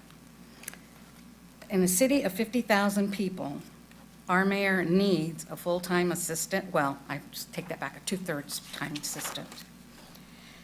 Mr. Mayor, I think you've outgrown your position as our mayor. You're not looking to the needs of what's happening every day and affecting our citizens here. You have great vision. You do wonderful things, and you're a great speaker, and you can convince anybody that you walk on water. You know, we have some real problems going on here in this city. I just passed coming in here 2 sets of police officers, squad cars, at 2 different incidents happening here. I cannot believe this position was even approved in the budget. General fund money and general support funds are used for a position for the mayor. It's unclear if this is actually two positions, a level 1 and a level 2, or if there's 2 levels within one position. This assistant, if he goes, or she, I don't know which it is, goes to a level 2, he's going to, or he or she are going to have a $20,000, $902 increase in their salary. This, especially when employees haven't had a pay raise in approximately 5 years. In fact, they probably took a decrease in pay, paying more into their own retirement funds, and they had increases in healthcare costs. The job description gives this individual too much power. What are the mayor pro tem duties? Isn't he supposed to stand in and represent the mayor and the city while the mayor is off promoting himself, not necessarily the city? The city manager, the city clerk, individuals who assist in policy writing, grant writing for the city, are these people going to be laid off? Because it appears this individual in this job description can do and oversee their jobs. I could go on and on, you know me. This is an item that just sticks in my craw. I have to say what I'm saying.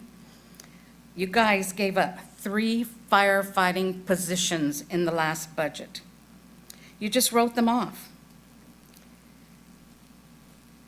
And that upsets me. It's not only fire, it's also police. I don't want to leave the police out of this because they work hard and they need positions as well.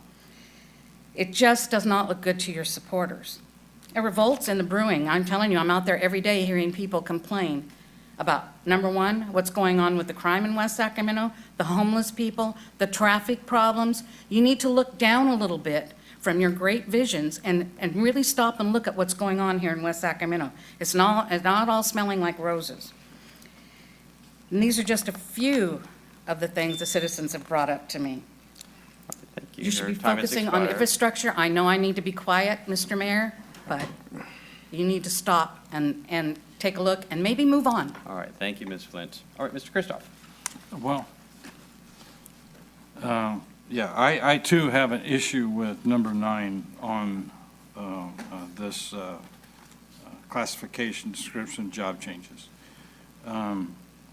Probably for different reasons. I mean, I realize that what you do a lot of things, especially in relationship to your U.S. mayors and all of the other things that you do. I just don't think that a $27,000 appropriation is appropriate. I thought that monies, if we have those kind of monies floating around, we should have put it towards police, or we should have put towards fire as far as the overtime that we're paying or something. This person, in essence, works for you. And I think that what needs to happen is, if we're going to have these kinds of people employed within the city, then everyone needs to have an assistant or something like that. And that's really no place I want to go. We had this discussion, probably about 18 years ago. And we decided at that time that we would not have assistants. And I don't think that it is appropriate to have that now. And I guess one of the questions I would ask to come back at a later time, and that would be, how long are you going to be doing the things in education that you're doing at the national level? If it's going to be for a year, does this salary get subtracted after a year's time when you're no longer doing those?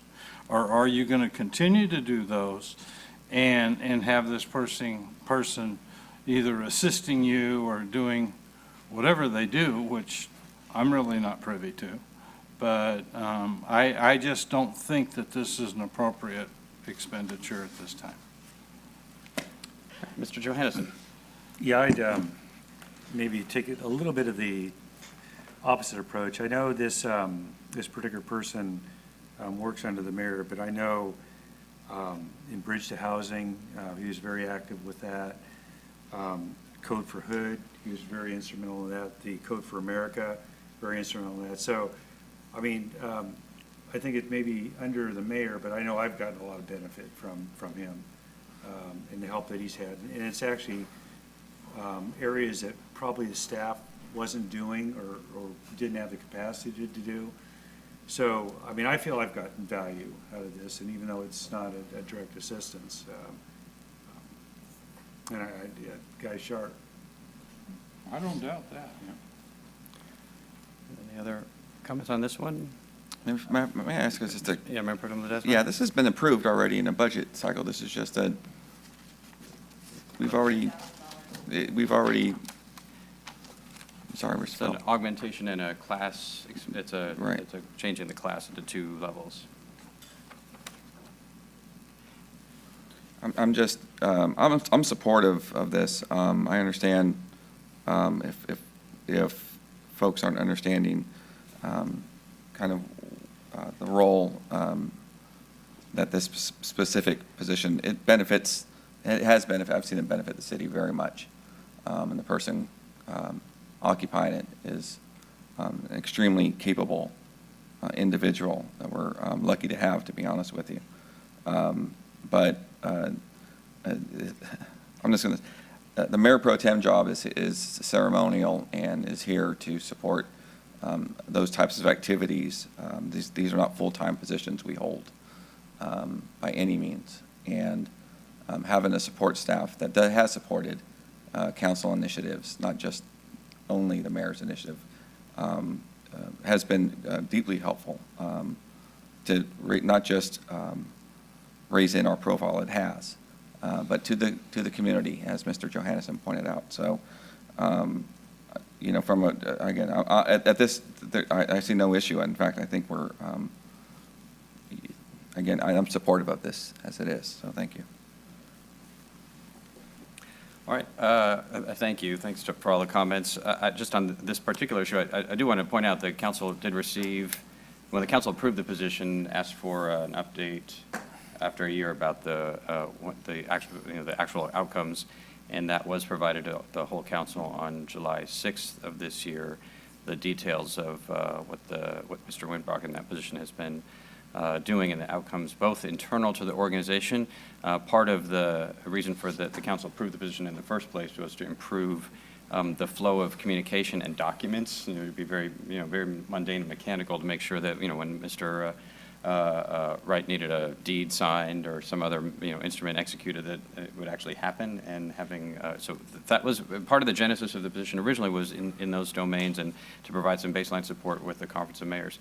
The reason for these changes, I think in part are a result of the significant outcomes that have been achieved, many of which have already been mentioned, but just from that July report, Mr. Winbrock ran the Get Your Business Online program in partnership with Google, connecting local youth in the city over at the community center to businesses that wanted to get presence on the web. We wrote the application for our Successful Award as the most livable city in America that we just wouldn't have applied for in the absence of that position, and then made sure that we won. Similarly, wrote the grant application for the Grow 1000 Garden and Green Spaces Award for the urban farm at 5th and C. Wrote the Community Wins Grant for a few $100,000.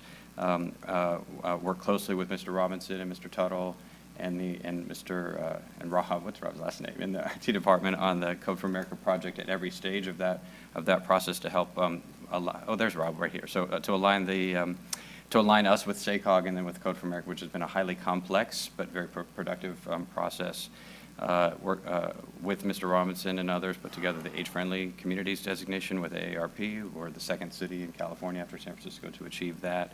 Got Universal Preschool for West Sacramento featured both in a national online education playbook and recognized by the White House as one of the beacon cities across the country for our work in that regard. And arranged a national presentation on urban farms that established West Sacramento as one of the top urban farm cities in the country, and led to our invitation to participate in the World Expo as one of 5 cities in America.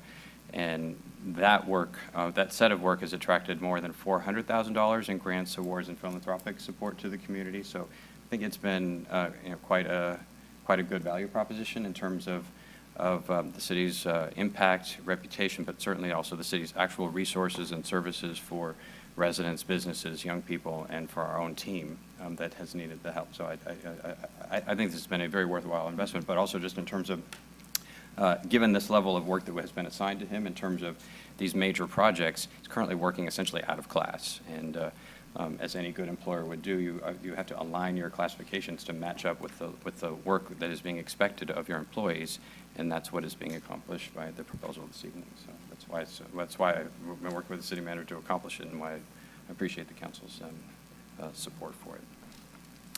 Okay, next on consent is item 10, which is consideration of Resolution 15-55, authorizing the purchase of the Washington Firehouse parking lot. So, Mr. Laurel, with respect to what is the legal instrument that is reserving the parking at that lot in the long term for private use across the street? Currently, there's a lease agreement with the property across the street, the owner of the property, the mixed-use building across the street. And does that automatically transfer, or is that extinguishable as part of this transaction? The only way it's extinguishable, we've looked at this and had legal counsel look at it as well. It's described in the budget impact section of the report. There's a buyout provision that kicks in another 8 years. The cost of that provision is about $550,000. So that's the only term that we can extinguish the lease, is to follow that provision. Otherwise, it's a 45-year lease that started in 2007. That runs with the property, or the? Yes. We did. Someday we're going to figure out who wrote this back then, because there's nothing about this arrangement that makes any sense whatsoever. And I voted for it, so I have shared responsibility, but that thing is a mess. I will point out, I don't have the exact number offhand, but the appraised value of the lot, the price that we're paying for it, is adjusted according Because to of that. the value of that lease. Okay. Right. Okay. All right. Thanks. Thank you. All right, any other questions on the consent agenda? We're going to pull item 5 off of consent, because I know Mr. Christoph has concerns about it, so we'll take a separate vote on that. But any other questions on consent? Nope. All right, then is there a motion on the consent agenda minus item 5? Second. It's been moved by Mr. Johannesson and seconded by Ms. Endine. All those in favor, please say aye. Aye. Any opposed? Hearing none, that motion carries. Is there a motion on item 5? You're looking for a motion? I'm sorry? Yeah. Yes, I'll make the motion to approve item 5. And, okay, I guess the only thing that I don't support in item 5 is number 9. So, You want to propose an amendment? yeah, I'd propose an amendment. I wouldn't move that we approve items 1, 2, 3, 4, 5, 6, 7, and 8, and not 9. Okay, well, there is a motion on the floor already on the overall item, so you can make a motion to amend it, to remove item 9? To remove item 9. Okay. All right, is there a second to that motion? All right, seeing none, we'll return to the original motion. Yes, I'll make the motion to approve the recommended action on item 5. I'll second that. Okay, thanks. All right, is there any further discussion on item 5? Seeing none, all those in favor, please say aye. Aye. Aye, those opposed? I oppose. That motion carries. Thank you. All right, that brings us to item 12, which is a public hearing to consider rescinding Resolution 15-39 and adopting Resolution 15-54, authorizing the use of CDBG program income. Goodbye, Ms. Kanowski, Ms. Nakata Harper. It's great seeing you again. Please take care of Ms. Richardson in retirement. Okay, Ms. Collis, welcome. Thank you. We're here asking the council to conduct a public hearing to rescind a resolution authorizing the use of CDBG program income and adopting a resolution that will state exactly the same thing as the rescinded resolution. Basically, this is the state of California CDBG program has made multiple changes over and over in the last year over the way they handle program income. This is the result of yet another one of their procedural changes. That's all my presentation. You have any questions? All right, are there I'll be any happy to answer. questions for Ms. Collis? So in essence, you could have just replayed your previous presentation, and it would have been. Wish I'd thought of that. All right, thank you. We're going to open the public hearing on item 12. Does anyone wish to address the council on this item? This is a legal public hearing. Seeing none, we'll close the public hearing on item 12. Is there a motion? I'll move the recommended action. It's been moved by Mayor Pro Tem Ledesma, seconded by Mr. Johannesson. Seeing no further discussion, all those in favor, please say aye. Aye. Any opposed? Hearing none, that motion carries. Item 13 is consideration of initiating the street renaming process to rename 2 segments of South River Road in Southport.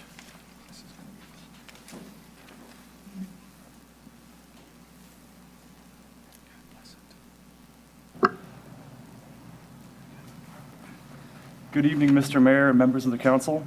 This item requests City Council initiate the street renaming process for 2 segments of South River Road in Southport and the segment of South River Road in Pioneer Bluff. West Africa is in the process of implementing the Southport Levee Improvement Project, which includes closing much of South River Road in Southport to construct the new levee. To replace South River Road, Village Parkway is being extended to Gregory Avenue. A few sections of South River Road will remain, and to avoid having multiple roadway segments with the same name, which causes confusion for first responders and is not consistent with the city's street naming policy, staff is requesting these segments be renamed. The first segment recommended for renaming is all of South River Road in Pioneer Bluff. You can see that on the screen, and it'll change to 5th Street. The renaming of South River Road in Pioneer Bluff to 5th Street was discussed in 2014, along with the renaming of South River Road to Locks Drive. At that time, City Council directed staff to hold off on the Pioneer Bluff renaming until the Village Parkway extensions were completed. Both extensions of Village Parkway are anticipated to be completed late next summer. The second 2 segments recommended for renaming are in Southport. The first one is a loop road to serve the Yacht Club in Sherwood Harbor RV Park, and the other segment will be converted into a cul-de-sac to provide access to a couple of houses in the very far southern portion of the city. Out of the 3, staff, there are 3 street name options for each, the loop road and the cul-de-sac. Out of the 3, staff recommends Birchwood Place for the cul-de-sac.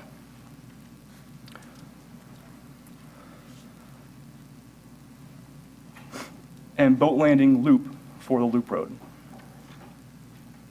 This concludes staff's presentation. I am available along with David Tilley to answer any questions you may have. Thank you.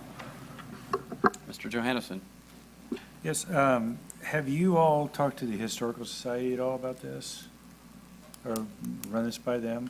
Because our discussion in the past, we really kind of, at least we brought into discussion, you know, if there's any historically significant things in that area that may help to name it rather than just coming up with a name. We have not. I mean, I would recommend that happens, but. Other questions or comments? Ms. Sandine? Yes, thank you. I have questions about the 5th Street renaming portion and the outreach to business owners along that segment. I presume there were discussions with them, and how did those go? We plan to send out a notice before the public hearing, and then if you decide to approve it, we would try and give them ample notice before actually going out and changing the names. It's anticipated that the name would be changed in June, so we would give about 6 months. Can a road have 2 names simultaneously? I mean, is it possible? I mean, I've been in other places that, you know, where there's a road name and then it's also Martin Luther King Boulevard or Cesar Chavez Boulevard or something.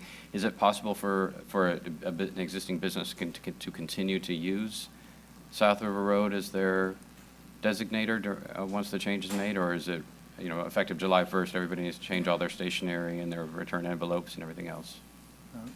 It would be our intent to change the name, completely, and people, they would be able to retain their numerical portion of their address, but before we return the hearing, we will look into further whether or not we can have the dual street name concept as you've raised. And they may not care, I don't, I'm just projecting, it may not be that big of a deal to them, it may be, or maybe for 6 months or something, so I think, to get to Ms. Sandin's point, I think just reaching out earlier around, not so much to ask, is it a good idea to change it to Fifth, because for the reasons that you mentioned, we've got to go in this direction anyway, but to think about ways that would be consistent with their continued, their effective operations, is just to respect their businesses that have been there. I think one of the issues would be mail delivery and some other things that, if you've had, some of those businesses have been around since, I don't know, before I got here, so they've been around for decades. And just being sensitive to those kinds of issues with the longstanding business. Yeah. I understand why, and I agree, and we don't want to have 3 segments. In Europe, they do that often. You go 2 blocks, and it's one street name, and you go 2 more blocks, and you're all lost, and you go 2 more blocks, another name, and I don't think we need that here. David, is this time sensitive or date sensitive? It is in that we would like to accomplish this by the time the Village Parkway extensions open next year. So there is another step in this where we do have to return to the council in a public hearing format to actually approve the new street names. But we wanted to try to accomplish this in a way to, give those businesses and property owners as much time as possible to prepare for the conversion. Well, I do think that the Historical Society should have been contacted, and I think that if you gave those the names that you have here, they probably would go ahead and support them, but I just don't know. There may be some historical significance that would help some of the businesses or people that could make this a little bit better. If I may, Mr. Mayor. Yeah, it just, the process feels a little, at this point, a little forced. I know we're trying to get the Fifth Street one done, and that makes sense. And we're trying to, I get what we're trying to do, but it's knowing the business processes, giving them a chance to think through what implementation looks like for them. I can't even think of the licensing changes, documents they have to change, it's just down the road, and I do support that we just do some active outreach outside of our minimum legal requirement, just to say this is going to happen and tell us what you need. And as far as the other parts, that does sound like the loop road and the cul-de-sac, you did get, or at least somebody sent you a thought on the names that you recommended. And there's not a whole lot of, there's the Sherwood and the Yacht Club, and I think that's about all the interest that would be there, correct? That's what we're accommodating. Those are the primary properties that would remain there and addressed off the new road. Many of the properties in this area will ultimately be readdressed off Village Parkway. Right, and I'm just saying it sounds like you did talk to them, because Yes, we on did. both of those, okay. And I would, it's just an opportunity you don't get very often, is get a good community to buy into the name. So I agree with Mr. Johannesson, and maybe just a little bit more outreach on that front. And it might win it more than just having a name placed there. So. Yep. I agree. I think I'm with all the comments. There's not a boat landing. The yacht club has a landing for boats separate from their docks. I don't. The boat one makes some sense as a reference point, but the Birchwood one, it seems random. And we are making pretty significant changes to the physical landscape there, so that we have to be changing something historic in that area. So I think it is, it would be valuable to ask the Historical Society and others, who might be familiar with the natural history as well of some of that area, for some ideas, not an exhaustive search, but. Exactly. There should be some significance to it. I mean, even in. Ask them, and if they don't respond, don't spend 10 hours trying to track it down, but, just give, it should be more than just, a few of us in community development got together and sat down and over lunch one day and come up with some ideas, and here's what we got. Because we named Locks Drive, and functional names are great, but it's also would be nice to have some names that reinforce the heritage of the community, and that's what the role of the Historical Society could be. The discussion around the boat one, I think having it be a generic boat or marine or something is important, that taking sides between the yacht club and Sherwood Harbor is not in anyone's interest. Both need to be served, and so the names that would be specific to one or the other, I don't think make any sense, but a boat, some sort of boating related designator is not inappropriate. All right, do you need a formal action from the council on this one? Or you just need a direction in order to proceed to the public hearing?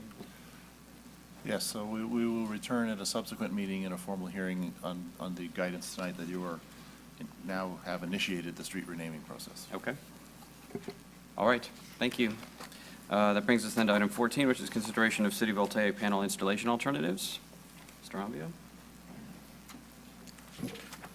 Good evening, Mayor and members of the council. On April 1st, the City Council authorized staff to hire a consultant to conduct a feasibility study on solar projects on some city facilities. Subsequently, the city hired ARC Alternatives to conduct that study. ARC completed their study, and they are here today to briefly present their study and their recommendations. With that, I request Mr. Russell Driver from ARC to give a brief presentation on the study. Thank you, Dennis. Mr. Mayor, members of the council, thank you for having me here tonight to present our findings. We had a PowerPoint. There it is. And can I signal you to click to the next slide? Will that be the thing to do? Thank you. Next slide, please. What we're going to cover in our presentation tonight are the results of our site analysis. We'll go through the financing options that we looked at, the interconnection or implementation options, if you will, that relate to procurement and PG&E, and schedule and some recommendations.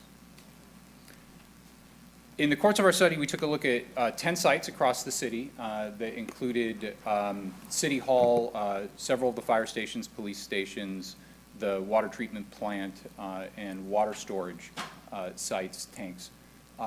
And out of the study, and I'll come back around to this at the end as to what some of the rationale was, we settled on 5 sites that we're recommending that you implement, having to do with a number of technical and financial reasons. It was really a process of optimizing the outcome to get the most efficient investment of capital dollars to savings at the end of the project. We looked at several financing options, and they essentially break into 2 categories. One is third-party ownership, where a third party under a power purchase agreement would own the system and you would pay for the energy, the city would pay for the energy. And we also looked at direct ownership by the city under several different financing programs that are available through the state of California and the federal government specific for energy projects. And those are the Clean Renewable Energy Bond Program, which is a federally subsidized, tax subsidized bond program, and the California Energy Commission makes available 1% loans specific to energy projects, but those are capped at about $3 million, which seems to align pretty well with the scope of the project we're talking about here. In terms of connecting to the grid, we also looked at essentially 2 different strategies. The first being a very large system where the power could be wheeled around to your many different accounts.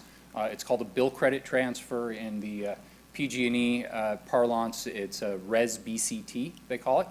That requires a lot of land that isn't necessarily available for that purpose, and the other challenge with that is they only provide about 50%, maybe 60% of the credit for the energy that you would produce as compared to a standard net energy metered project, which is a lot more like a residential project would be. It's on the city's side of that utility meter, and the energy is used to offset the usage at the facility.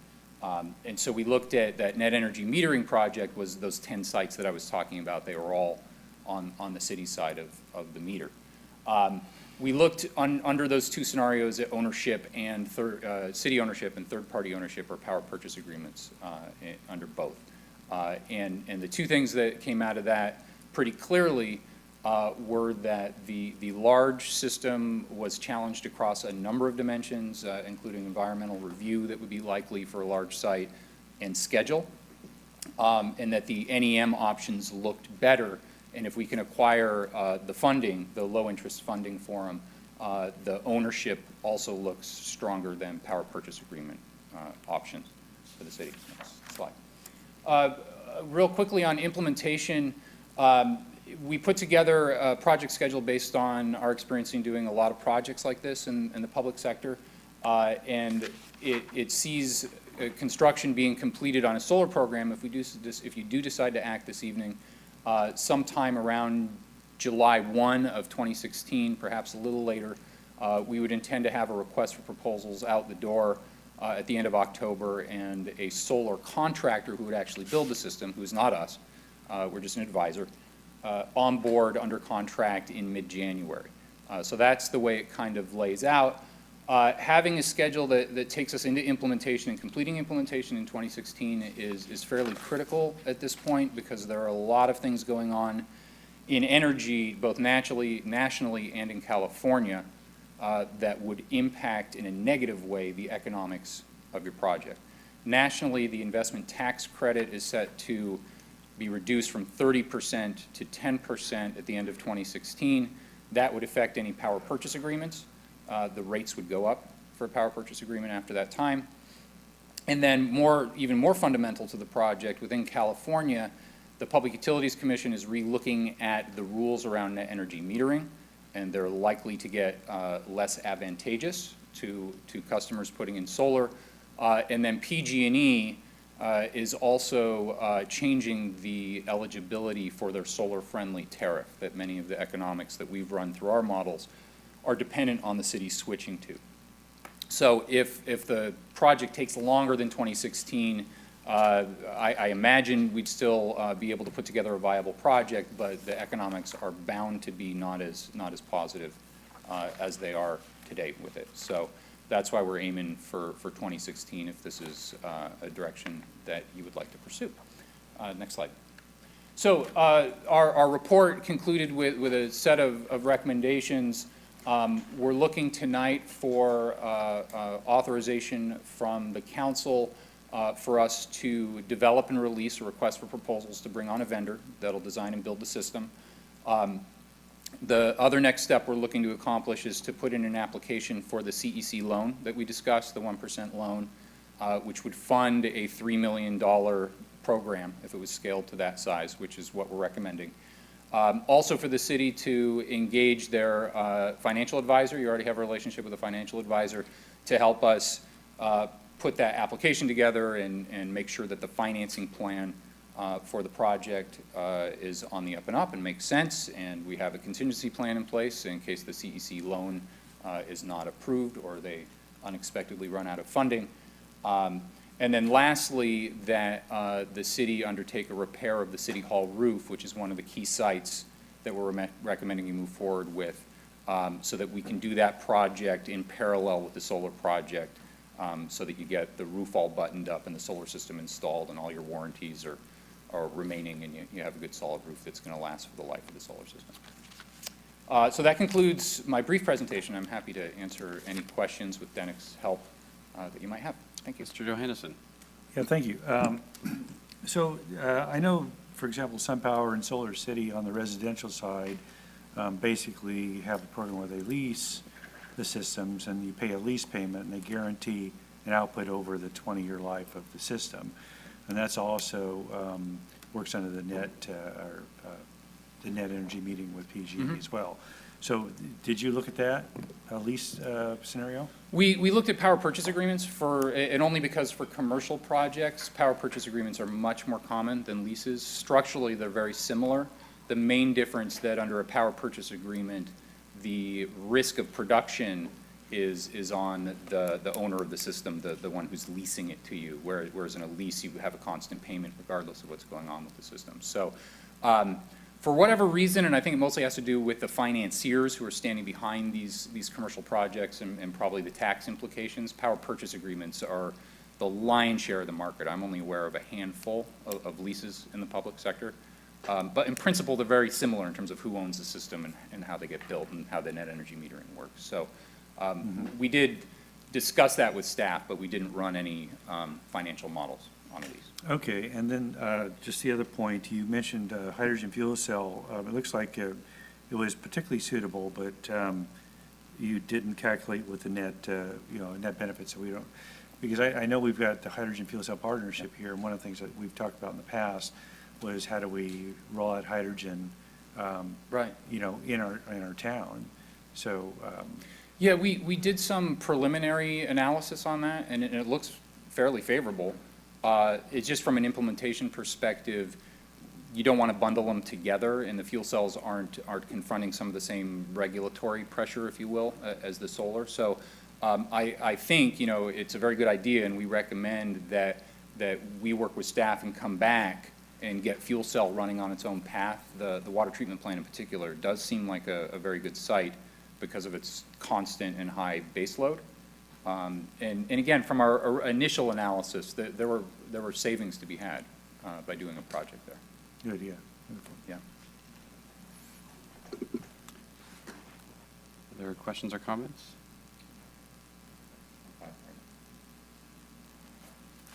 Should we wait?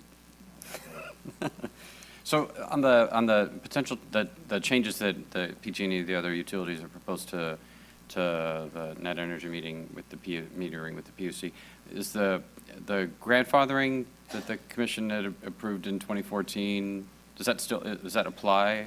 That's where it starts to, well, yes, it does. And it's just the clock expires on getting grandfathered in under current NEM rules is looking like the end of 2016.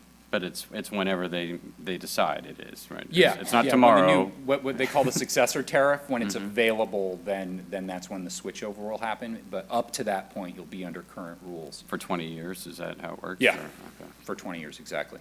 Exactly. And the various alternative, if the PG&E and the other utilities proposals were to be adopted whole cloth, does it change the relative ranking of the alternatives that you analyzed in any way? Or do they just- No, are it they all- doesn't. It they all brings them suck all then, yeah. down some, yeah. Yeah.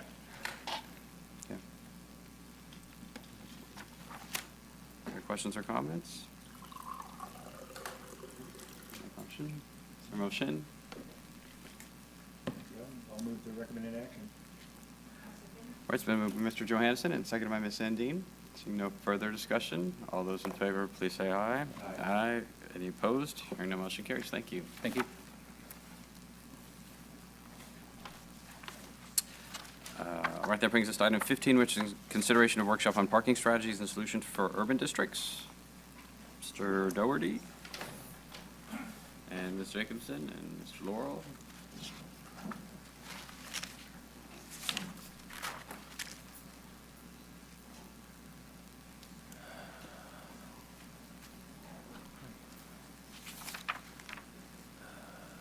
Good evening, Mayor and City Council. Chris Doherty, Transportation Program Specialist with the Public Works Department.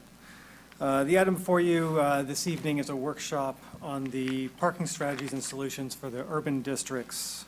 The goal of the workshop is to collectively demonstrate all the strategies that staff is currently seeking to implement and to seek Council's guidance moving forward. Development in the urban districts is expected to significantly increase between now and 2035. We are projecting along the riverfront approximately 7,500 new residential units and 8 million square feet of new commercial and retail space. This will create a denser, more transit-supported new urban core for the city, but will also it will also require a truly robust and urban parking management strategy to move forward to deal with the new development. Currently, the city utilizes the residential parking permit program to manage parking in the city. We have 4 areas currently. The A and the C areas are located around what is now Westmore Oaks Elementary School, which was historically River City High School, and they were created to buffer the neighborhood surrounding from students parking in the neighborhoods. Area B currently encompasses both the Bridge District and Washington. And Area D is really very specialized and manages on-street parking through the Pioneer Bluff transition area, and is expected to be dissolved once the transition area is transitioned. In 2009, Council adopted the Wilbur Smith Comprehensive Parking Program. The study is a roadmap to implement a modern parking urban management program as the urban districts transition to their full build-out. The study recognizes that the city will take an active role in managing parking at each phase of development, both on parking demand and in parking supply. The parking program includes components such as shared parking requirements, increased enforcement, financing of public parking facilities, land use zoning, on-street permits, and demand management techniques. Much of the policies in the Wilbur Smith study have been incorporated into more current planning documents, such as the Bridge District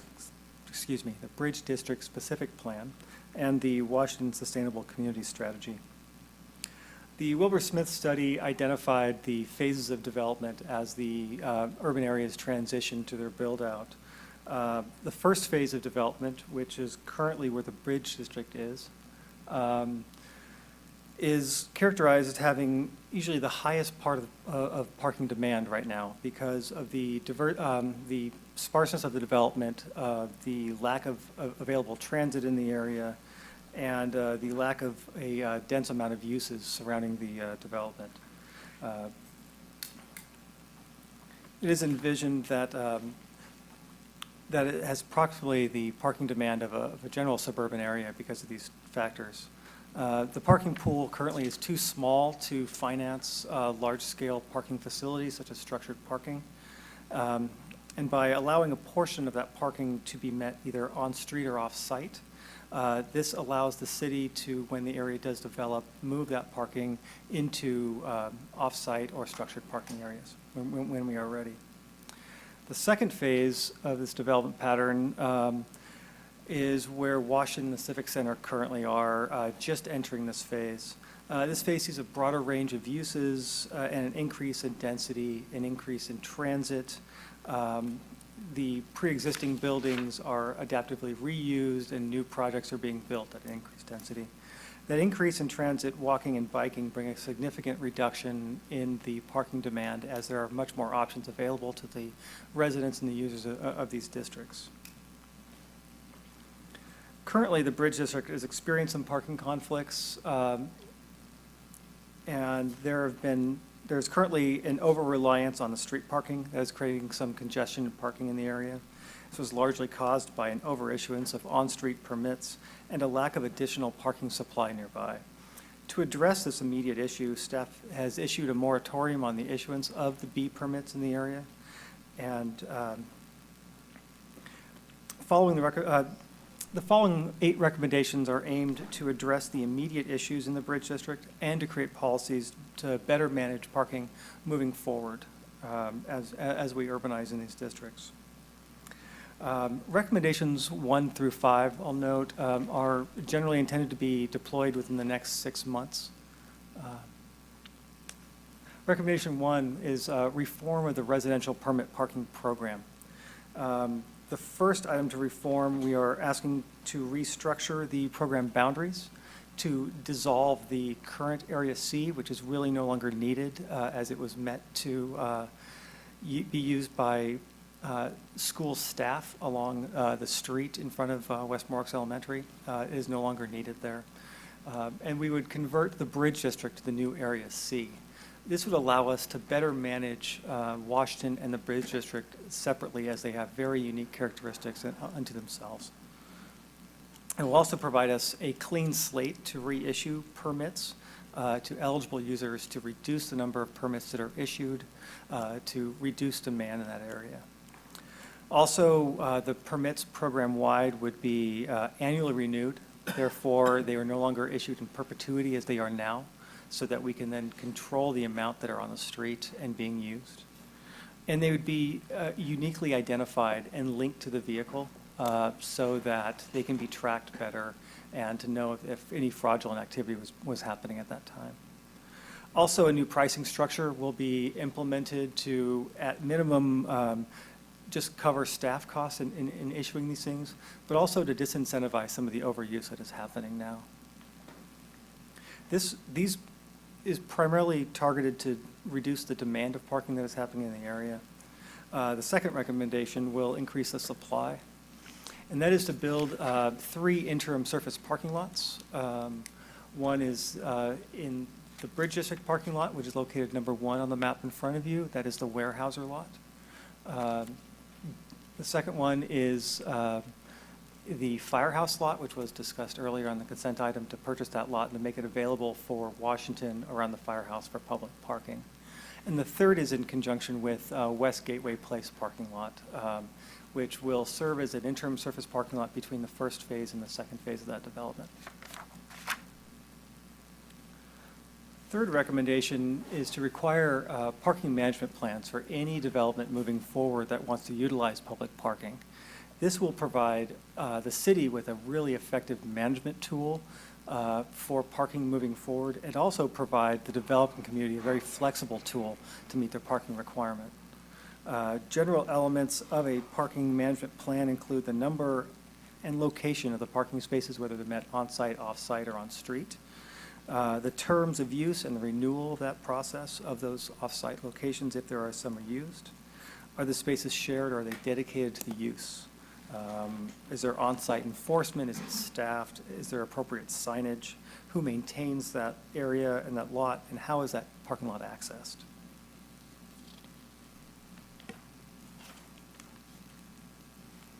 Recommendation 4 is for enhanced parking enforcement. All of the parking policies outlined moving forward really require a robust parking enforcement program moving forward. And the item after this evening is a contract with the City of Sacramento to increase that parking enforcement.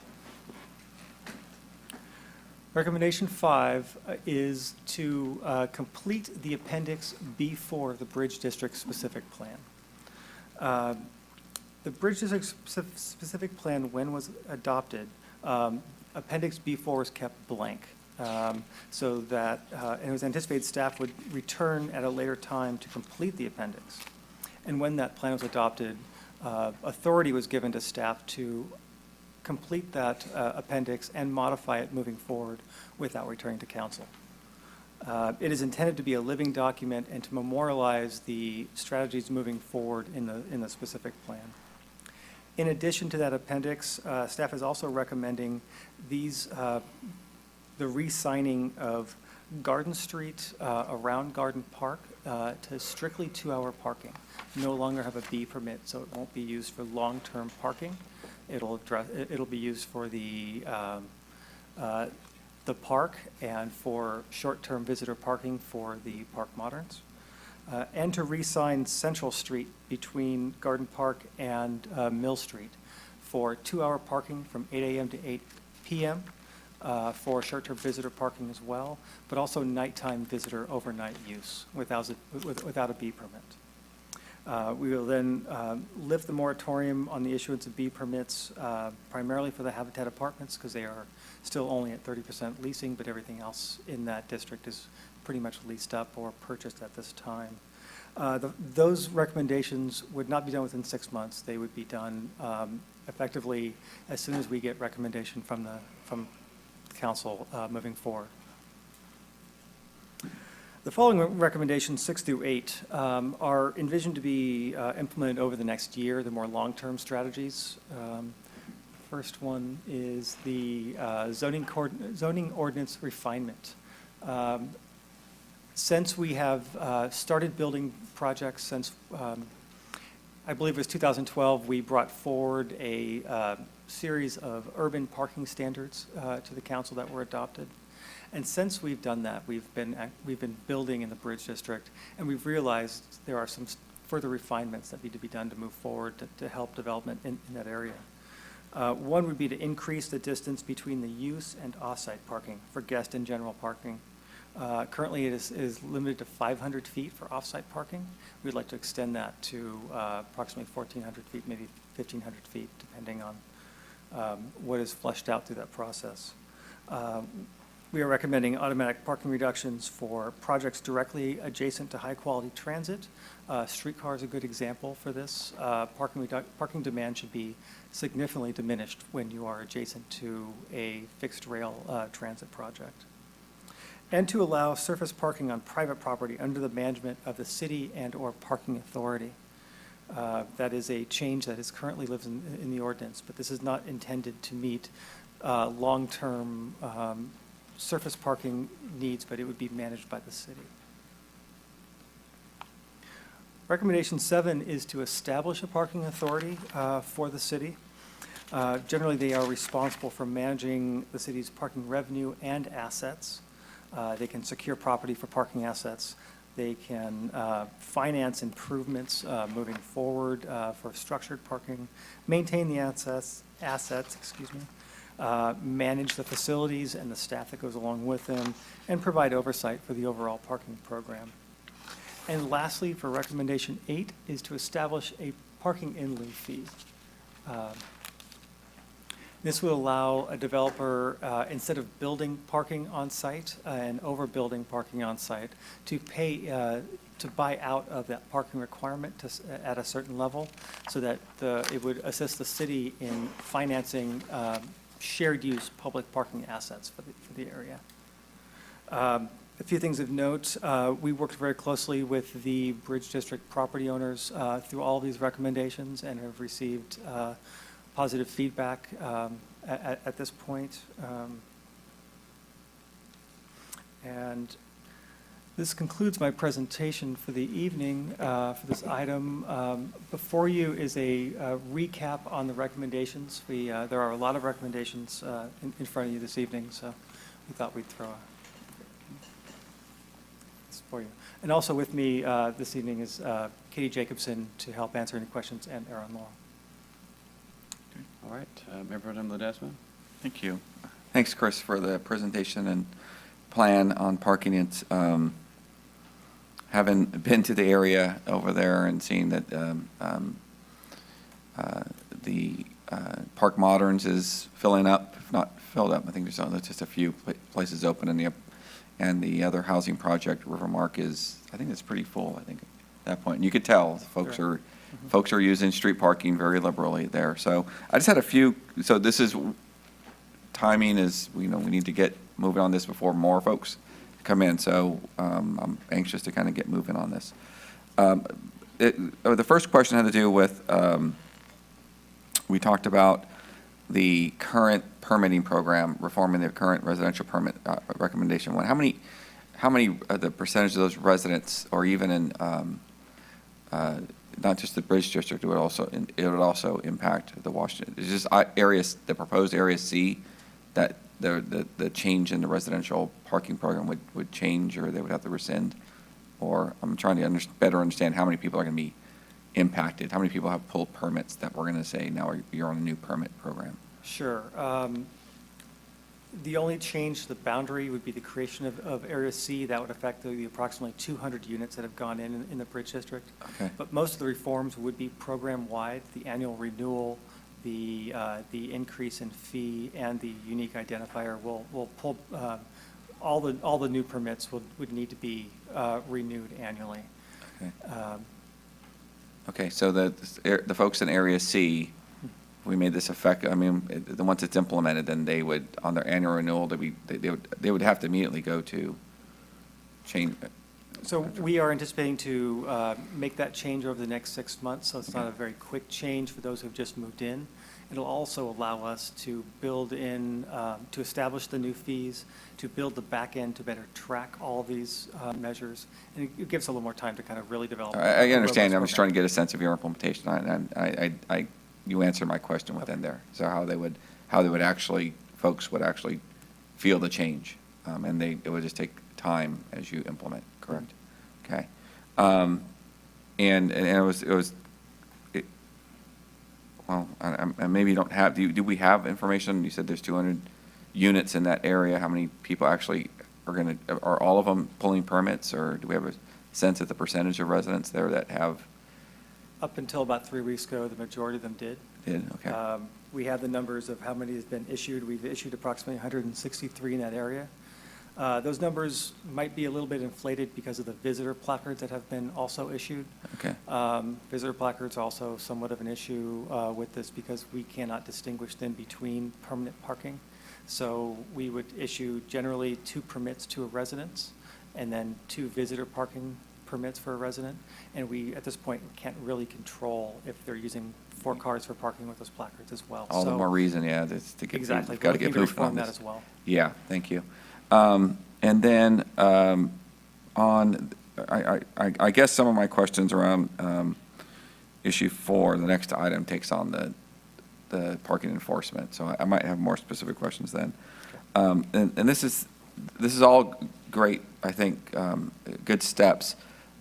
So we've talked to the Bridge District owners about changing signage and going to 2-hour parking, which is great. Are they footing the bill for changing the signage, or is that on us? There is a fund established for the Bridge District for changes for infrastructure. It would be Utilized? Okay, so it said no budget impact. I'm just trying to get a sense if that's, so there would, just a fund dedicated to that from the Bridge District? Okay. Yes. Those are my only questions for now. Mr. Johannesson? Yeah, just a brief question. I think we brought this up before, and it probably folds into the next item. So when we're looking at creating a robust enforcement program, we are going to be managing this, whether we contract with the city of Sacramento or do it ourselves. So, one of the things about parking and tickets is that people get upset. And so you want to try to find a good balance between robust enforcement and also consideration. And I'm sure the chief and others will be able to, chime in at that at some point on how to approach folks getting a ticket. And maybe there's going to be some adjustment periods, some warning or things of that nature. Because I know just in downtown, they're right there like that. And, I think it kind of gets back to, well, they're funding the arena and, all kinds of whatever comes out of that. So it's important when we do look at that, we're trying to be a friendly city but we need to enforce the law as well, so. Without speaking out of turn with the item, we are maintaining a lot of control over the issuance of permits with the contract moving forward, but we could talk about that further on the next item. Right. Okay. Ms. Endine? Yeah, thank you, Mr. Mayor, and thank you for the presentation. I think similar to my colleague, Mr. Johannesson, I feel like it feels a little growing painish, but I know we don't have an unlimited supply of parking, and I know we need to deal with demand management. I think these are a great set of solutions.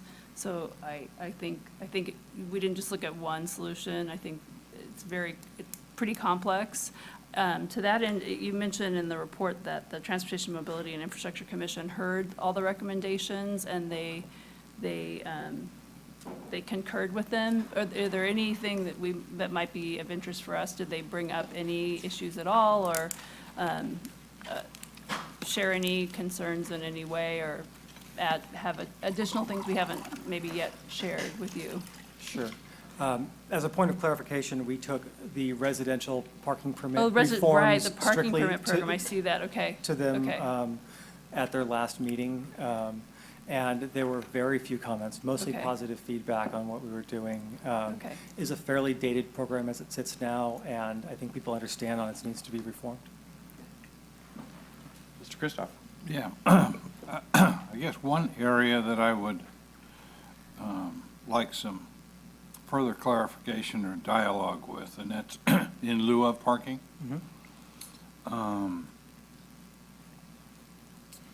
I find that when the development community has the opportunity to make a payment, then the product that happens there is normally not as good as if they had done it. And so it's like affordable housing or something. gets put off to a different site further away or whatever else. I think that in lieu of parking really needs to be scrutinized as far as how much, where the parking is going to be, the actual amenities of moving whatever vehicles are being moved. I think that the development community, when they do their planning and they have a good spot for parking, whether it's a parking structure, whether it's a parking lot that surrounds their particular development, whatever it may be. And it may be that you really want to watch very closely in lieu of parking. We'll be, as we move forward, researching that over the next year. It will definitely be back in front of you. Right. We have a lot of research to do on the fee amount and what that would be and how to structure that and how other cities are structuring Yeah. that. We have a lot of work to still do there. It's a fairly new concept, which is why it's fairly light on details here. I can imagine it might be new. Okay. I think that's a great set of recommendations. The report's very, very comprehensive around a complicated but really important issue. I think the Wilbur Smith report from 2009 got it wrong. It had this idea that there's some fixed amount of parking demand that exists, and then you have to figure out how to accommodate. It's essentially the same problem we've had with road construction for so long. We've not paid attention to the fact that it's excess supply that is creating the demand right now. So in the new development districts, where we're issuing 4 permits to folks who have a 2-car garage and a 2-car driveway, there's no demand for 8 units of parking by anyone in those areas. But because it exists, and it's almost free, or it is free, everyone is getting the permits and hoping that they'll be able to insulate themselves forever. So it's creating the illusion of demand that doesn't actually exist. For parking in many cases, because Mr. Christoph, we voted to create this program originally around Westmore Oaks High School in a single-family home neighborhood where there was 2 parents, each with a car, and a teenager with a car, and so there was a constant visitor because grandma lived down the street. So the total need for parking in the neighborhood was just a question of usage between the resident who lived there and the school. Those were really the only 2 users. That's not the situation in the urban districts or in the entertainment districts generally, where the conflicts are multilateral in terms of parking. They're intertemporal. I mean, it's a lot more complicated. And so simply thinking about it as one use, one non-residential use versus the residential uses just doesn't work in this case. And there's going to be everybody's going to want to take over the public realm and, grab the public parking for themselves. Rayleigh Field, we've seen, with their announcement of free parking with an expectation that to some extent people will park on our streets, and the residents doing the same thing, and others will as well. But we've made a big investment on the barn. Then its success depends on people being able to get there if somebody opens a restaurant or a brewery or a coffee house. And similarly, around all of the entertainment district, as we want more restaurants from Washington and the Pioneer Bluffs and the Bridge District and the Central City core to be able to have that that requires some way to get there that has not been fully captured by any one user. And so that is an essential piece here. The other one is, and I was looking at San Francisco's residential parking permit map. There are big parts of their urban area that have no permit parking. There's no permit parking program around AT&T Park. Because most of the housing there didn't exist until AT&T Park happened, which was our policy position here at the council, which we have articulated before. And I think as you look at Appendix B4 and as you consider whether to recommend at some point it's not described here, so I assume you haven't really thought it through yet, what does parking area C look like? But the fundamental policy that we had stated around urban areas and entertainment districts was there's a difference between a neighborhood that exists and is affected by some exogenous, some use that we are allowing to happen and disrupting the lifestyle that they've always had, which was the Westmore Oaks example, or it was the Metro Place example in the Washington neighborhood, as further. There's a difference between that and a neighborhood that exists because of those, retail and entertainment uses. And that was never distinguished in our policies before. It needs to be going forward.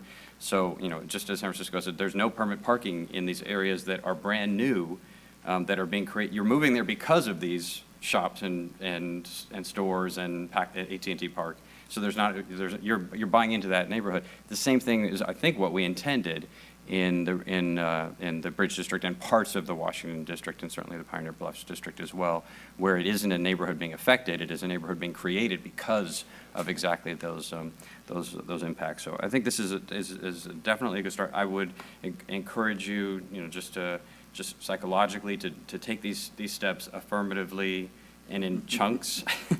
Not to announce that for 9 months we're going to do this little change and then that little change and then that little change and then that little change.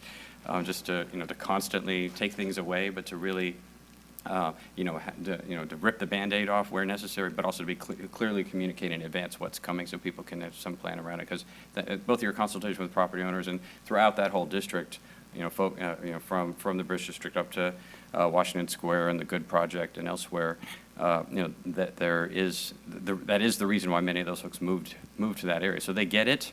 It's just they've heard that there's some permit that they can get from City Hall, and you better get it now while it still exists.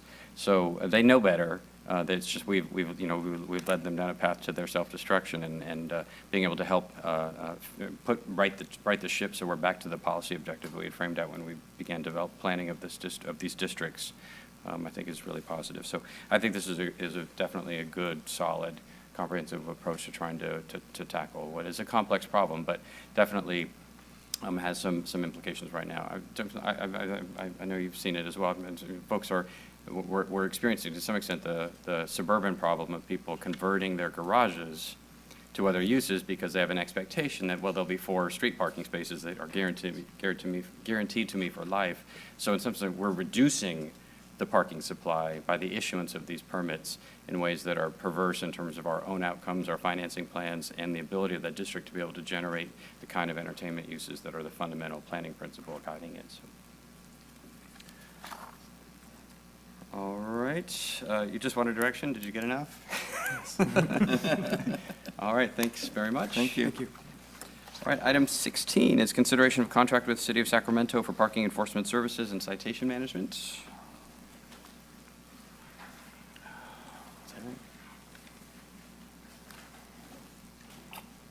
Mr. Mayor, member of council, we are here to gain city council approval to enter into contract with the City of Sacramento for parking enforcement services to address increased parking enforcement needs in the urban district along West Sacramento riverfront. Under the terms of the proposed contract, the West Sacramento Police Department will grant Sacramento the authority to patrol in West Sacramento in areas designated by the City of West Sacramento. To ensure all applicable parking and laws and regulations are enforced, and the City of Sacramento will issue parking citations, send notices of parking violators for fees, and send delinquent notices. The citations will have the City of West Sacramento information for better customer service. The West Sacramento website will have options for electronic payment options. They'll still be able to mail in payments or pay at the West Sacramento City Hall or at the West Sacramento Police Department. All appeals will be with the West Sacramento Police Department Traffic Unit. So with that, it is a respectful recommendation that the City Council approve the contract between the City of West Sacramento and the City of Sacramento for parking enforcement services and citation management, and allow for the creation of a new parking fund which would give us parking fees to be deposited in that fund to help us fund our own program in the future. And now I'm open for questions. Mayor Pro Tem Ledesma? Thank you. Just thank you very much for bringing us to. I'm supportive of this, and a few of the questions that I was formulating are actually addressed here, and that's why I wanted to wait. And on this part, it was just, I think in some previous feedback, we had talked about this. around how the governance or the appearance that, although they're Sacramento officers, they're enforcing our laws, so that all the citations will be branded West Sacramento. And am I correct in hearing that? Yes, all the citations will be our citations with our fees and our, not only the laws, parking, but also our municipal codes also. And then, and vehicle signage and all those sorts of things. So thank you for listening to us, and I know that was some of your feedback and making sure that people knew that there wasn't some rogue Sacramento City officer over there enforcing the wrong jurisdiction. So I appreciate you kind of listening to that part and getting that into, I think it's in the agreement. I saw it's in the staff report, so as long as it's in the agreement, I appreciate that. And then from an overall management of this, I mean, you said there's a monitoring officer involved. So again, if there's some sort of dispute on, just somebody says a SAC officer, we don't have managerial rights over that officer or that parking enforcement officer. How does that? They have their own management structure over in the city of Sacramento to manage their personnel, but we have all of the rights at the first level of appeal in the event that there's a dispute over the citation itself. When it comes to the personnel, in the handbook, it's going to outline what our standards are that we expect, and so that if somebody is coming over here and not meeting those expectations, we have the right to request that that person no longer come over to our city to work. And then when you say what we expect of them, that's just on conduct and whatever else? Okay. Just want to make sure that that is consistent as well. Okay. It's not a good experience. We also want to make sure that their conduct is what, they have the same standards that we have over here. Right. Okay. Thank you for the. Mr. Johannesson? Yeah, can you just go over what the appeal process will be for tickets? It's the same as what it is right now. So basically what would happen is if somebody wanted to appeal their citation, they come to our front counter, or they can get the information online, and they send it to us within 21 days of the issuance of the citation. The first level of appeal is through our traffic unit. And then if they have an additional appeal, if they don't like that decision, then they can appeal it actually directly to me. It can go to the chief of police also. So, I mean, they have quite a few levels of appeal, but that all rests with our department, with our city of West Sacramento. And then eventually the traffic court in Yolo? Correct. Okay. Mr. Christoph? I have mixed emotions on this. I mean, we incorporated to, in essence, sort of determine our own destiny. And, I mean, I don't know how many additional officers would be needed to put a full-blown traffic enforcement program together in that area. I don't know how many officers Sacramento's going to be sending. Are they going to send 2? Are they going to send 3? If they were, would that be the number that we would have to increase our own police department in order to take care of the issues that officers from another jurisdiction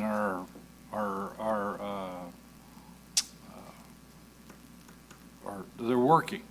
And so I guess one of the things I would like to know is how many officers the city of Sacramento is going to be sending over.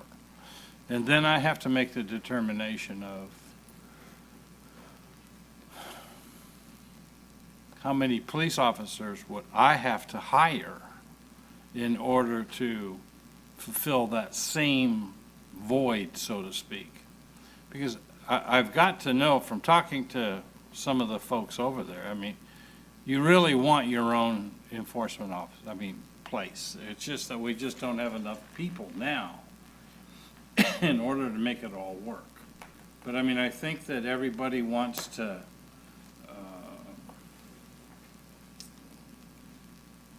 be under one chief, so to speak. And so, anyway, I have real mixed emotions about it, so I don't know. You're asking us to enter into the contract, and I I guess that I would go ahead and support that because it's what you're asking for. But at the same time, I really want to take a look at long-term and seeing if we can do our own. Because that's why we incorporated, that's why we're a city. So, anyway, those were my comments. No, and I understand your concerns. There's a whole lot of the what-ifs because of the fact that there may be a big influx of cars, a small influx of cars, different times of the day. So that's what's going to be built into the contract with Right. Sacramento so that we can bring different levels in. And as far as the management of the program, that is the goal. We're I can looking imagine for a so, two-year contract, but the administrative costs, having the administrative staff, the supervision, and everything else, along with those parking officers that we're talking about going out there, those are the costs that we're hopefully going to be building with these fees, so that we can have our own in the not-too-distant future. Yep, it's consistent with what our direction was last time, which was, I think, exactly this point, was it's not so much that we don't have the right number of officers. There's not that much parking, and I mean, it's not like there's a massive amount of parking enforcement that needs to occur in this area on a 24/7 basis. It's sporadic. It's exactly the conditions in which you would normally contract with somebody when you don't have some sort of steady workload here. But we do know it's going to grow into that. So this is giving us some experience overseeing it, watching, getting the data, and building the dollars up in order to be able to launch that system when the time is right, which could be at the point when the arena's open, for all we know. But at this stage, it just doesn't financially make sense to pay for the infrastructure, the fixed costs, for what is a pretty sporadic, usually fairly small incidence of parking violations, but that has the potential to grow over time, and we're trying to set ourselves up to do that. Any other questions or comments on item 16? All right, then is there a motion? I'll move the recommended action. All right, it's been moved and seconded. There's no further discussion. All those in favor, please say aye. Aye. Aye. Any opposed? Hearing none, motion carries. Thank you. Council calendar, Ms. Richardson. Yes, Mr. Mayor, tomorrow afternoon is going to be the employee picnic out at the Broderick Boat Ramp, and the council's invited to stop by. The HR staff and other members of the team have put together quite the function. It's a Western theme, so you can come and wear your cowboy boots and cowboy hat and have lunch, and also get any information about open enrollment that you might be interested in. I believe the council received their tickets for the Farm to Fork dinner on Sunday, and there's a little soiree Tuesday night. We hope to see you all there. And on September 30th, in case you're interested, I have a facial and a massage planned. There we go. All right, waiting for that, yes. All right, any questions on Ms. Richardson's last council calendar? What do you have going on Wednesday? All right, city manager report. We will try to keep her private calendar available for you, at least for a few months, right? After Carol's party on the 29th, there's a general plan EIR scoping session, so if you hadn't had enough of Partying. action at City Hall, you can walk across the community center. There's a small focus group there on the EIR. Also, the mayor mentioned the COPS grant, the federal grant for 2 police officers, $250,000 over a 3-year period. Was a great effort with our lobbyist, John Robinson, and our police chief, so we're pleased to get that. Anything on the JRR you want to tell us? Or? We'll bring that back with more details once. Okay, any questions on the city manager report? City attorney report? Staff directions, members of the council? We have no future agenda item requests. Is there a motion to adjourn? Motion to adjourn. All right, it's been moved and seconded. All those in favor say aye. Aye. Any opposed? Hearing none, the motion carries. Meeting is adjourned. Thank you, Carol. I know. I thought about that.